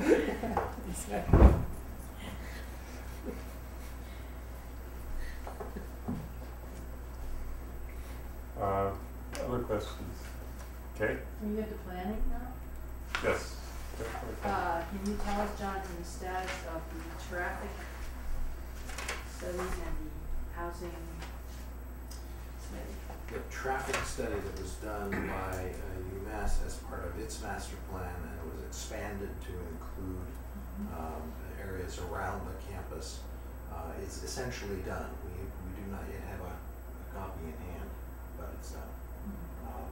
The housing market study, we are negotiating with a consultant to do. We are very close to finished. We're reviewing final drafts for the housing production plan, which was the affordable housing part of the housing study. And a great deal, in fact, probably the majority of the base data that we would need about housing in Amherst was produced in that study. It's very interesting. You'll see it soon. The housing market study, we hope to have completed by town meeting. We already, frankly, pretty much know the answers already because of what the housing market has been doing.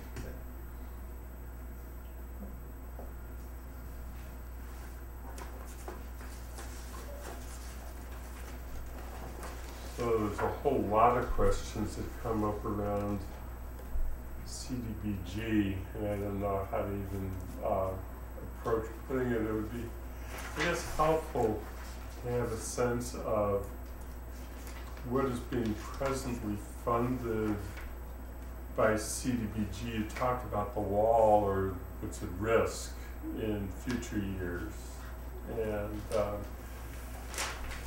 they have more of a sense of it because there's a lot of concern that will come at town meeting about one element of it, which is a very important element in the services funding, but it's a lot more, and so either now or supplementally to get some sense of what are the things that we're worried about as we go forward into FY15, and what's risk there. I think the manager's budget speaks a great deal to the social services component of that. We could probably get some information from Nate to talk about. We've had some thought has gone into what happens if we get the $800,000 versus the $450,000 for the next fiscal year. Then how does that balance work out? And no decision has been made. The bulk of what the block grant funding goes for is capital projects, and there are several underway. There are several completed, and those are rather discrete. They go by fiscal year, and in some cases they're actually completed in those fiscal years, and in other cases they wander a bit beyond those years, and the funding goes with them. And the administrative funding that supports it goes with them. It's our estimation based on the projects that are in front of us that as of the end of FY14 things would be done, and so we wouldn't be wandering beyond that with capital projects. A lot of the work that you've seen, the Main Street project, all the way from practically the Common up to Triangle Street, that's block grant funding. A lot of the other program work has been affordable housing, and that is actually a fairly significant concern of ours. If we don't have a source of capital funds to underwrite affordable housing, it makes it even more difficult to keep up with the community's needs. One of the things that's going to be coming out of the housing production plan is a set of recommended how many units you should try to produce a year, and the ways in which you could do that. And without funding, that's going to be a serious challenge. So just to put it in context, there are three components to CDBG funding. Jonathan mentioned capital, which is the biggest. Second, Andy, you mentioned social services grants to various agencies in town, and that's been about $180,000. And then the third component is administrative overhead. You're allowed to spend, I think, up to 18% of the total grant on staff time to oversee those capital programs and the grants to the social service agencies and make sure that the money is being spent in compliance with federal law. And so losing CDBG funding puts all of that money for all of those things at risk. As Jonathan mentioned, even regardless of how much we get with this upcoming application, we have enough administrative money that sort of either we know we're going to get, or we sort of have banked to get us through this coming fiscal year. So on the administrative side, we're fine for this coming year. After that, if we don't have more CDBG funding, we're going to have an issue with some very good staff, or portions of some very good staff that are funded now from CDBG. The social service money is the one where, absent getting more the full grant that we've applied for, this full $800,000, if we don't get that full $800,000, there will be some sort of gap in the social service funding, and that's why the town manager has put in his budget that he intends to put a special article in the town meeting for contingent funding in order to fill whatever that gap is. We won't know by the time of town meeting what the outcome of that CDBG grant application is. So what his plan is to put forward a special article so that we can set aside something, as he mentioned at the BCG meeting today, have that, it's just current thinking to have that come out of reserves. We think $90,000 is the worst case scenario, and as we get closer to town meeting, we will try to refine that number, or at least give town meeting members a little better sense of what we think the likelihood is. But we will need money for that. And then, of course, if we don't have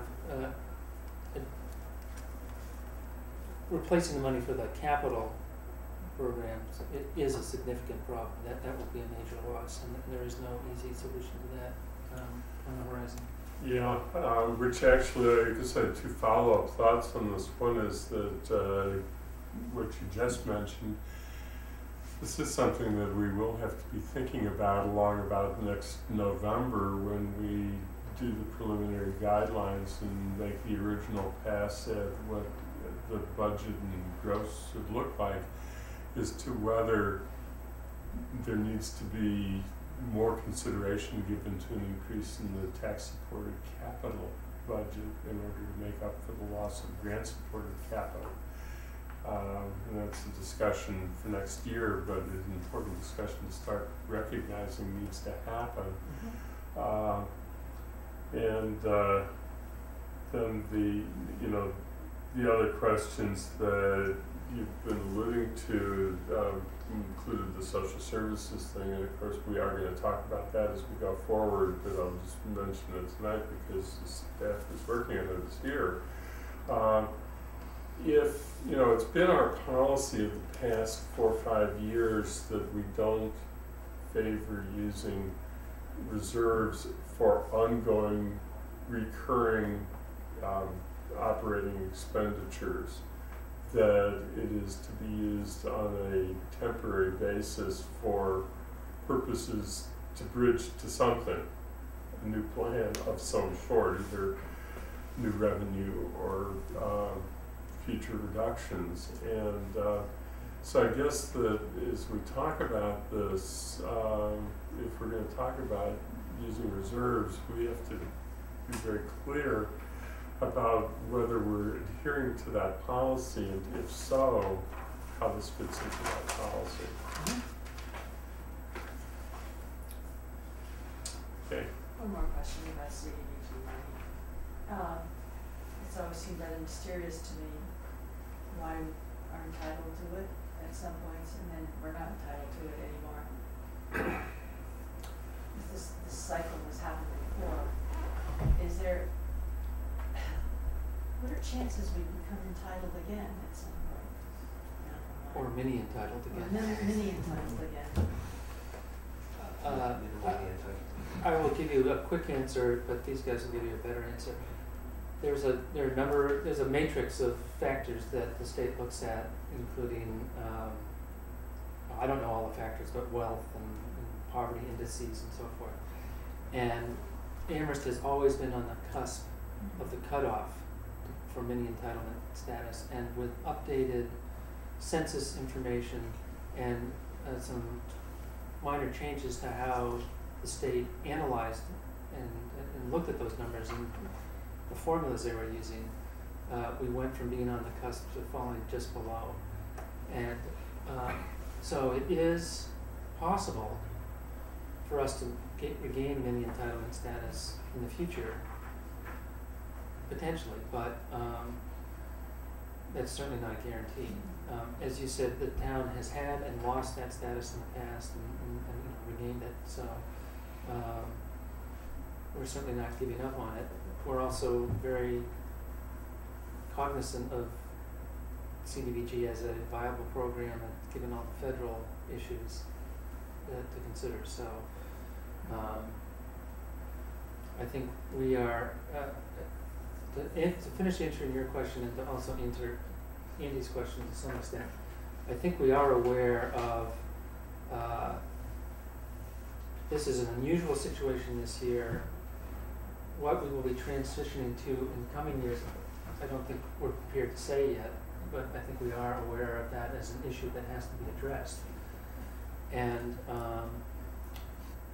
anyway, I think that's, is there anything else you guys would like to add? I think you covered it very thoroughly. The only thing I would add is that I will say that the feedback we've gotten from the state folks who administer these federal funds has all been positive about the way that Amherst has administrated its CDBG program. In fact, we're used as an example across the state of a mini entitlement community doing fantastic work. Nate Malloy in our office works very closely with the CDBG Advisory Committee, who takes in all the applications, reviews them, ranks them, and then makes their recommendation ultimately to the town manager, who then directs staff as to what we submit to the state. So it's not at all a reflection on what Amherst has been doing. We get very, very high marks for the work that we've been doing and the way we've been spending the money. And I think Sandy really covered it. So we're going, I will say, our application is due on February 15th. The competitive application will be submitted. And as Jonathan said, we are hoping for a maximum of $800,000, but confident that we will not get less than $450,000.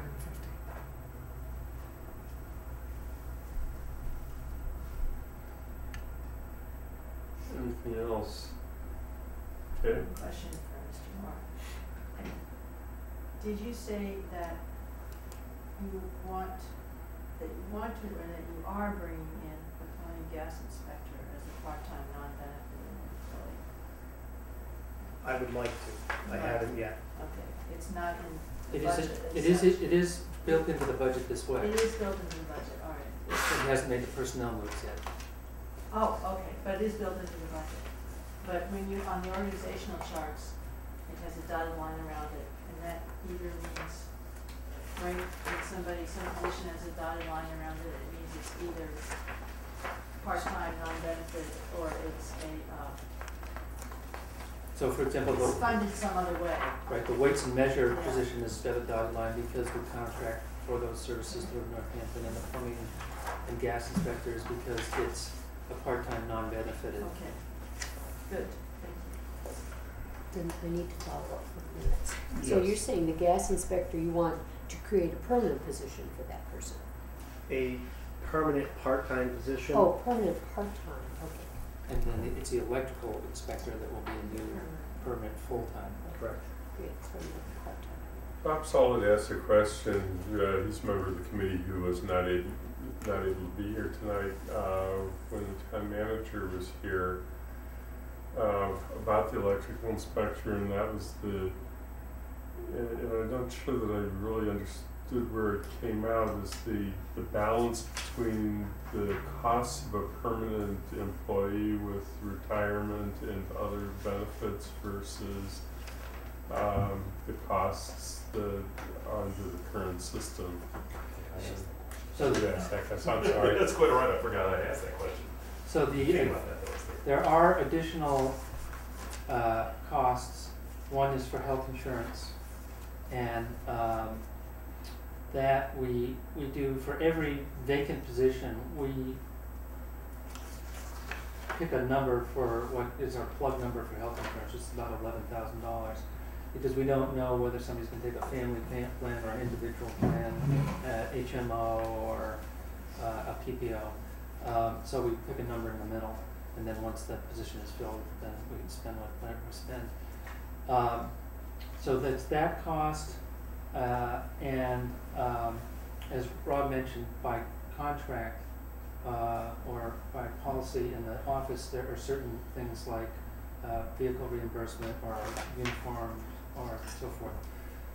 Those things all add up to about $4,600, I think, excluding the health insurance, those other costs to have a permanent employee. As far as the pension costs, that's an interesting question. Our pension cost will go up because the way Hampshire County assesses us, they assess us on the total value of our payroll.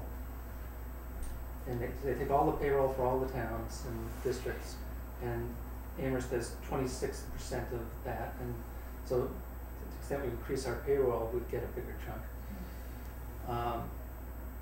If somebody is just starting and as a new employee under Group 1, they essentially fund most of their own pension. There's very little cost to the town. Maybe 1 or 2% of payroll is what it costs to hire somebody new these days. Most of the cost of pensions is because there's unfunded liability from people from years ago. So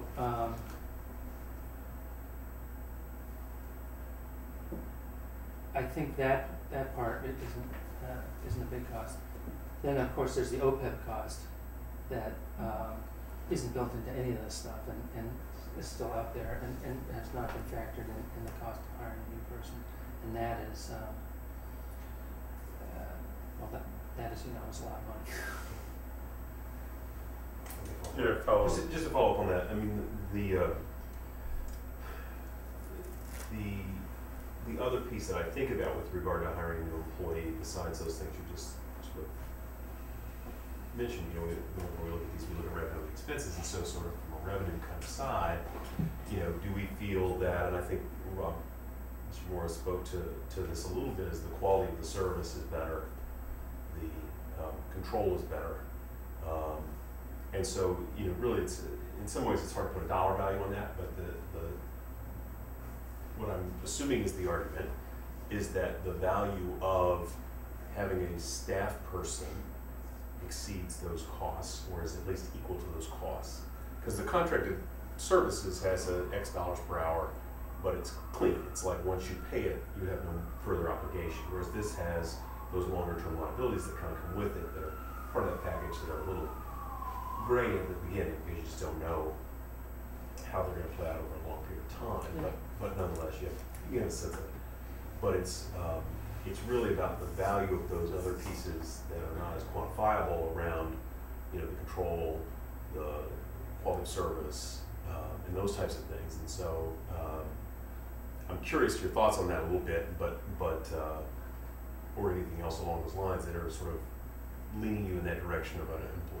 Right. So I agree completely. And what's concerning is that, we're paying $30 for an inspection. An inspection could take 10 minutes or it could take an hour. So, you know, I question whether or not we're getting the best value for that $52,650 that we pay a year on that type of a schedule, because I don't have knowledge of how those inspections are done or how long they do take. If there's one inspection, it's that hour minimum, that $30, and certainly, you know, 10, even in our work as building inspectors, you know, we could accomplish 10 inspections in half a day, you know, but we come back to the office and do other work where that position doesn't. So just judging from what's out there, the volume of inspections that are being done is quite high.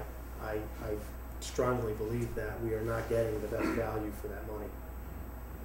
Right, Paul, just the other piece of that is that for the part-time plumbing and gas inspector, I assume that you feel, again, the value of that, even as a part-time person, obviously you don't have liabilities for OPEB and that sort of thing, but again, that value of quality control and time that you sort of own them, you think is a higher value than the per inspection fee that we pay? It is. To contract. I believe it is.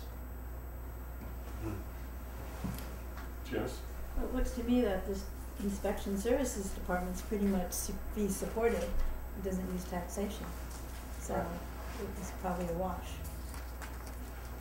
Yeah. Well, you know, the electrical inspector, like I mentioned earlier, you know, by having that person on staff and able to work with them to develop programs and set goals and accomplishments for the year like we do our other inspectors, we're able to do things like reinstitute that maintenance permit program that has fizzled over the years, you know, which is, you know, about a $15,000 or $16,000, $20,000, $21,000 loss in revenue that has just been dropped over the years. So, you know, we've already actually gained half of that back over the last few weeks by reaching out to a couple of the institutions and convincing them that they need to join the program again. But, you know, those are the things that we're looking for, you know, for ongoing programs rather than relying on, say, the big, you know, the big 1 year or 2 year construction project that's going to happen at UMass or in the Science Center. I mean, they're worth noting, but they're not there in 5 years. And I just add one other fact, and that is we did not, even though in the long run we may get more permit revenue in because of this, we have not adjusted our revenue estimates for that. In that manager's list of add-on positions, there is another housing inspector. That would, I think, that would come with some added revenue if we get that far down the list of add-backs, but none of the stuff we talked about so far has affected the revenue estimates. Yeah. One last thing, Robin, listen, it's you have, and Robin and I have a different question, entirely different matter. I don't want to get into it now, but I have personal experience from watching the electrical inspector work because we had some significant work done on our kitchen, and I was there when the electrical inspection was done, so I'd be able to share that with you, but not at the meeting tonight. The observation, and Rock. I'm sure the entire town wants to hear that. We'd be shocked. Okay. Just a clarification question on page 93 and 94. On 93, you're listing the permits issued. So building permits are rising from 779 in 08 to about 957 2012. So it's a steady rise, increase. Right. Is that reflective of the building activity in town? Is that how you would? I'm still learning what's going on in the town.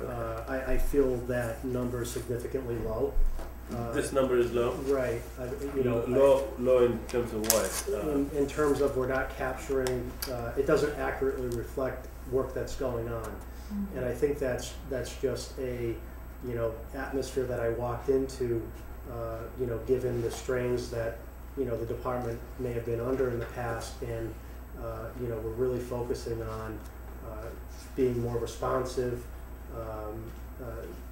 trying to communicate better with the public, and encourage them to come back and work with us rather than ignore us. Oh, okay. So I think that doesn't, as you know, there's a steady stream. It certainly isn't residential work. It's more commercial based here in this town so far that I can see. But I think there's a lot of growth there in the permit issuance. So should there be some kind of a correlation between building permits and electrical permits, for example? Should they be in the same direction, or can they, are they for sometimes different things? There are sometimes very different things, Okay. and there really isn't any science behind putting the two together. Okay.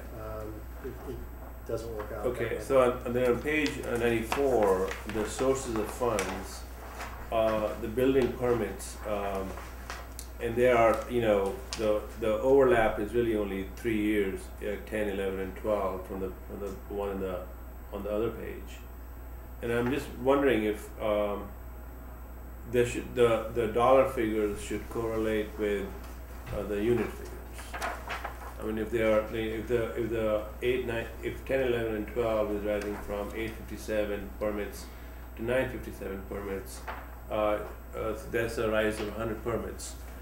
Should not the dollars figures be equivalently going up? Hard to say, with these categories that are broken out because, it's based on the dollar value. And we also have a lot of lump sum permit fees, with from the October storm last year, we had a serious rush for generator permits. That's a $30 permit fee, so there could be 20 or so permits last year that may not have seen in previous years because of something like that. So it's really hard to put that together too in that way. Okay, thank you. The other question I was going to ask you is that last year when we had the presentation from the department, of course you were working here at the time, but the question came up as to whether the department had the capacity and expertise to deal with all of the issues that might come up through the Amherst College Science Building because of the very specialized nature of what is being constructed there and the very special permitting and design requirements around science research facilities. And I was wondering, do we have that capacity in-house? We do. I think we do, and we're increasing our skills every day. We do work and train internally each week on various issues, and an interesting project like the Science Center forces us to look into things, research things, and become familiar with areas of construction that are unique to that specialty type building. Personally, I've been through the construction of a educational science center, so I'm able to help the field inspectors with that and participate as necessary. So I believe we do have the skills to manage the oversight of that project. Yeah, Mary Lou, okay. Well, the fire department does inspections too, and it does say, this is on page 59, they do smoke detectors and they do university colleges and fire education, but they have miscellaneous inspection. How does that overlap with what you're doing? And how do you work in concert with them on these issues? Well, they're inspecting under different general laws, different regulation than we are. So we'll often combine our inspection. We'll do it jointly, just to as a convenience to the building owner or whoever's involved. So they might be doing an annual inspection of a restaurant because they're looking specifically at the suppression system of the hood over the cooking facilities. And we're looking at a number of other things. We're looking at the means of egress and the occupant loads and other things, emergency lighting and so on. So we'll go together to try to, both clarity from the town and giving that information to the property owner or the business owner.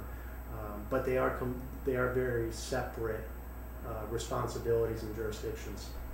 Thank you. Okay. I was surprised to hear that the town's electrical inspector inspects at UMass.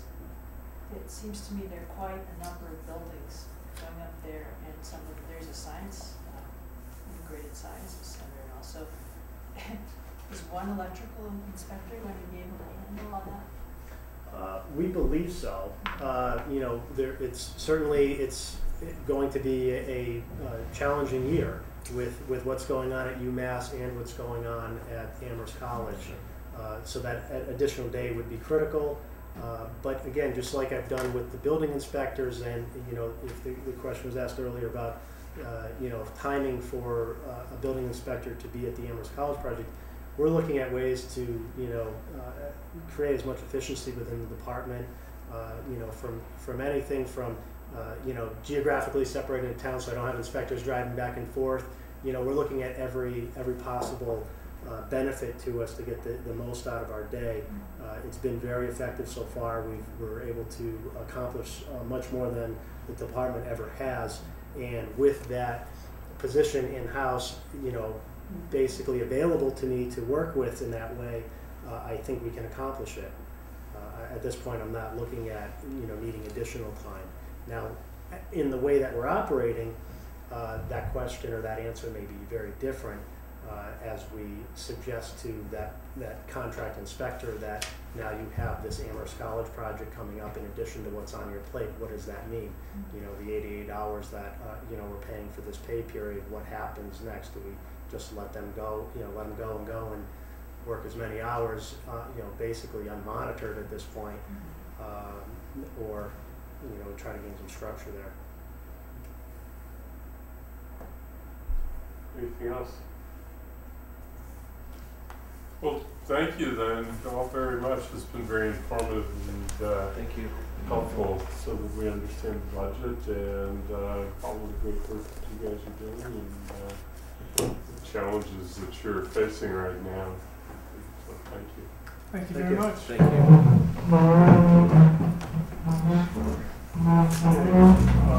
So I don't think I think we're presentations, and really the only other aspect of the budget, and we can move this along fairly quickly, but Sandy I think has information to us on the cherry sheet estimates and whether that changes the estimations that he's made so far. I think that is. Yeah, I got that this morning. The library is It's not for town, it's a separate entity. Yeah, Trying not to schools. collect duplicate copies this year. But when we do our finance committee, they will be. Yeah. The governor released his budget, and what I've done is an analysis of how it affects the town. So you have a two-sided sheet of paper here. On the front side is information about our revenue, and on the back side is information about assessments, in other words, what we have to pay to the state and other entities. So I'm going to start on the front side, which is the one that has all the little colors down at the bottom, and starts with education in the upper left-hand corner. In the FY14 budget, in this book, I had made an estimate that our Chapter 70 aid was going to go up by $50 a student. That did not happen. It went up $25 a student.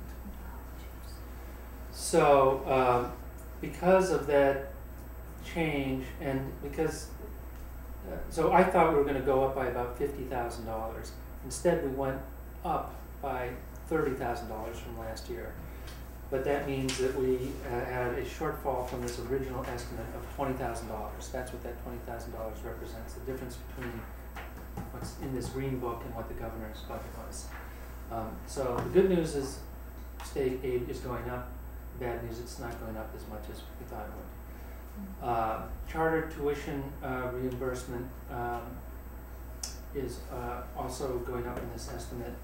And then for the first time, you see on these next lines, under offset receipts, we've always gotten some school lunch money, that's not new, but the school choice receiving tuition is a new estimate from the state of what the choice program is going to generate.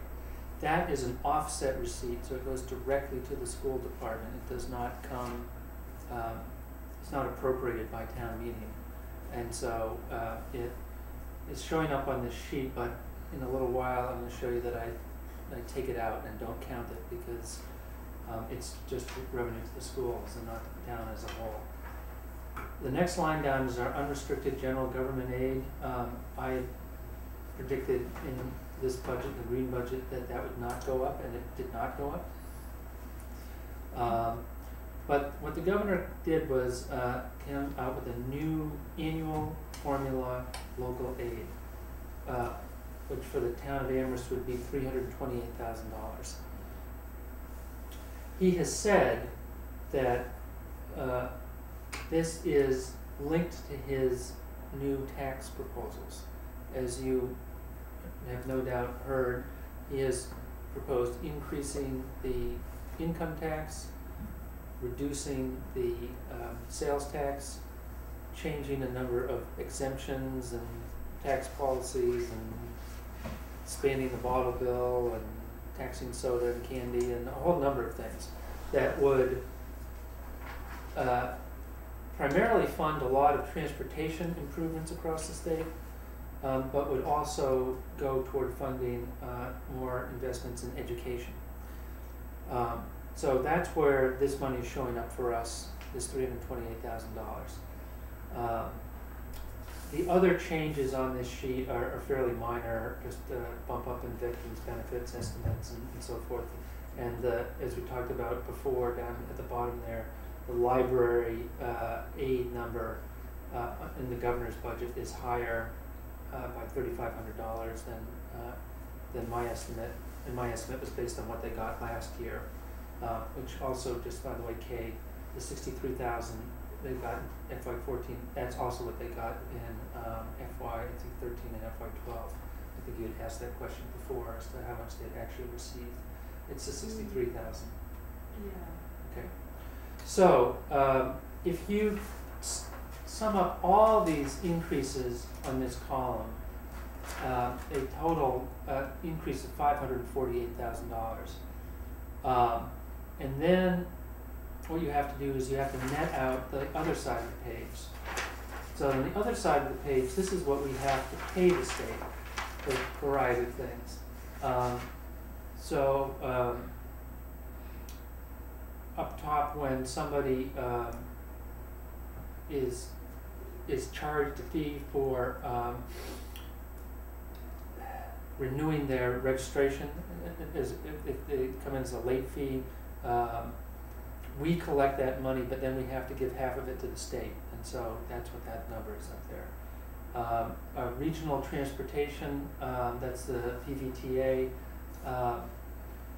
Again, in the governor's budget, it didn't change. I will just remind you, from the green budget, it's down significantly from the previous year, so we had some savings there. But the governor's budget is the same as what we came out with our estimate. And then the charter school sending tuition, that number is up by $82,000. So on the other side of the sheet, we had charter school reimbursement going up for us, but the charter school costs are also going up.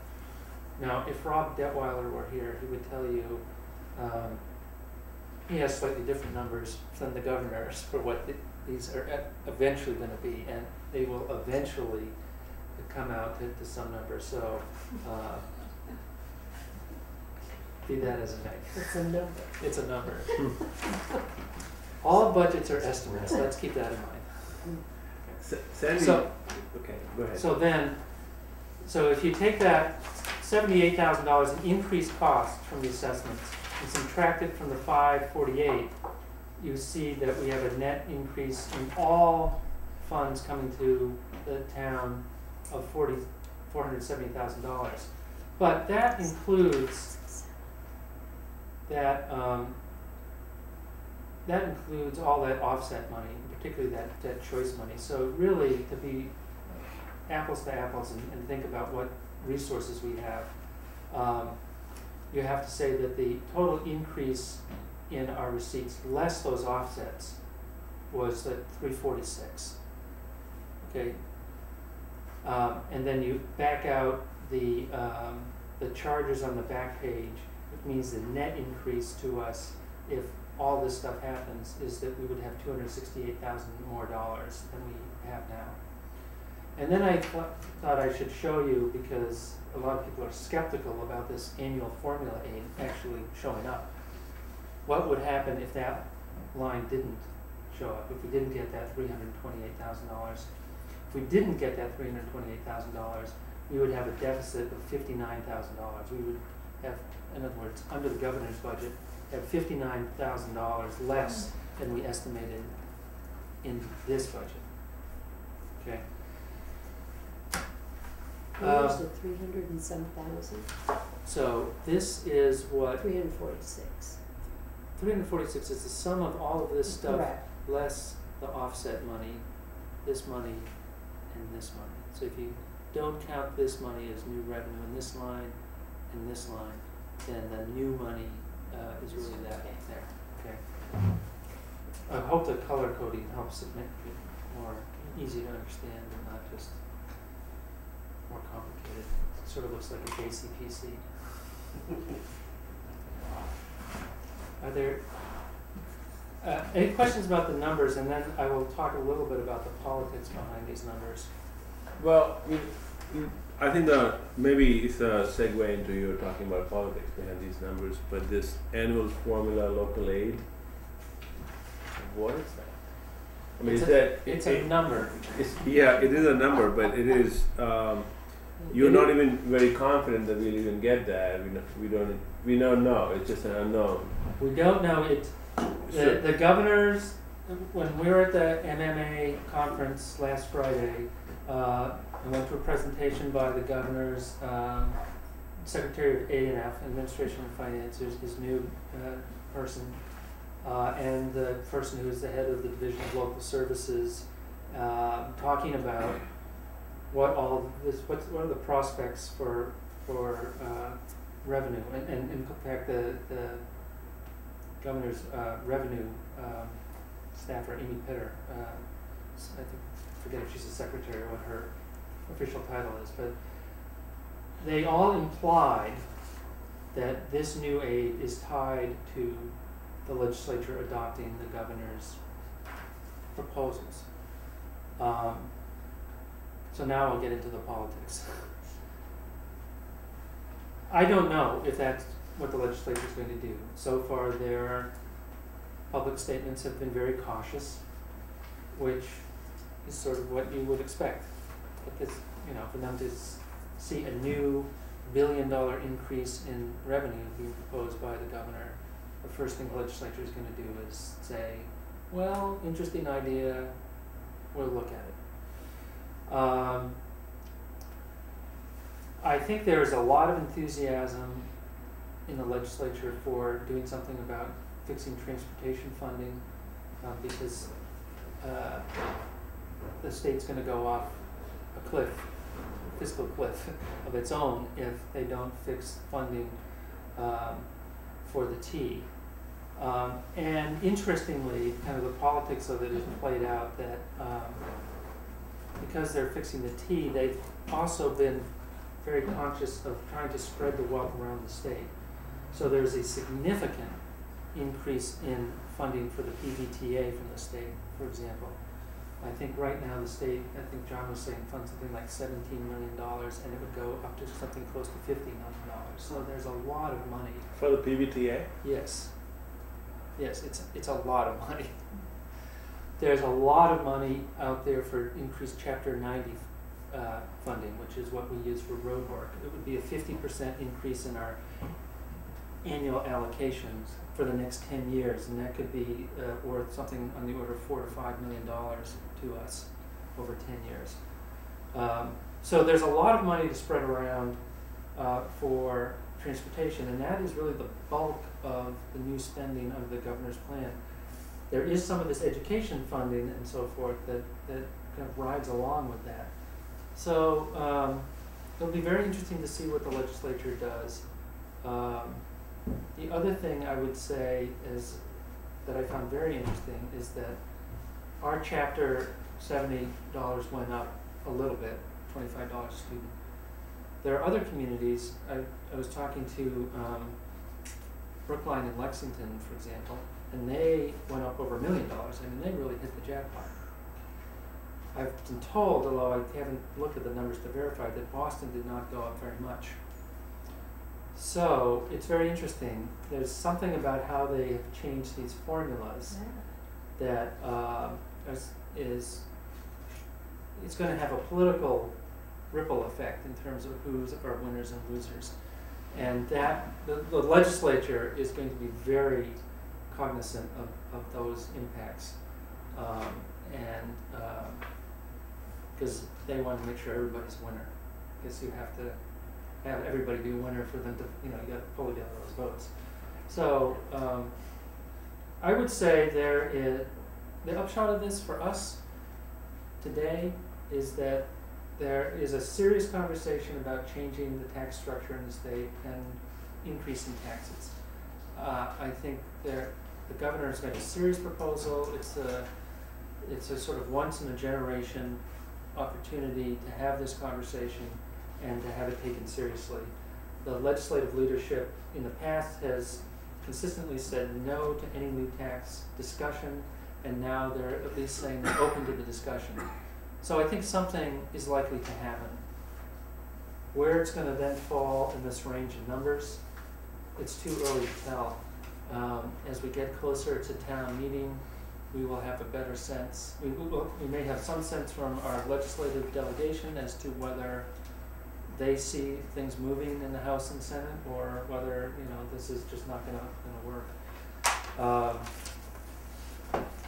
One of the other pitches that the governor made at the MMA was to say if this stuff is important to cities and towns have to speak up on the issue.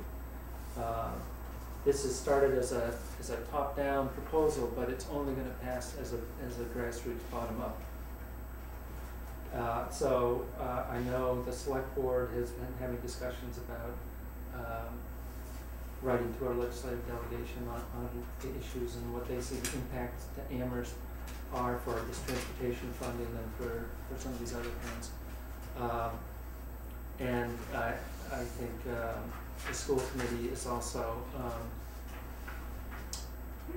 having discussions at the various levels about how to speak out about the import of state aid to them for their budgets. I find. Yes, go ahead, Doug. Just back to the formulas for a second. The formulas that are used for Chapter 70, for formula for local aid, this sort of thing,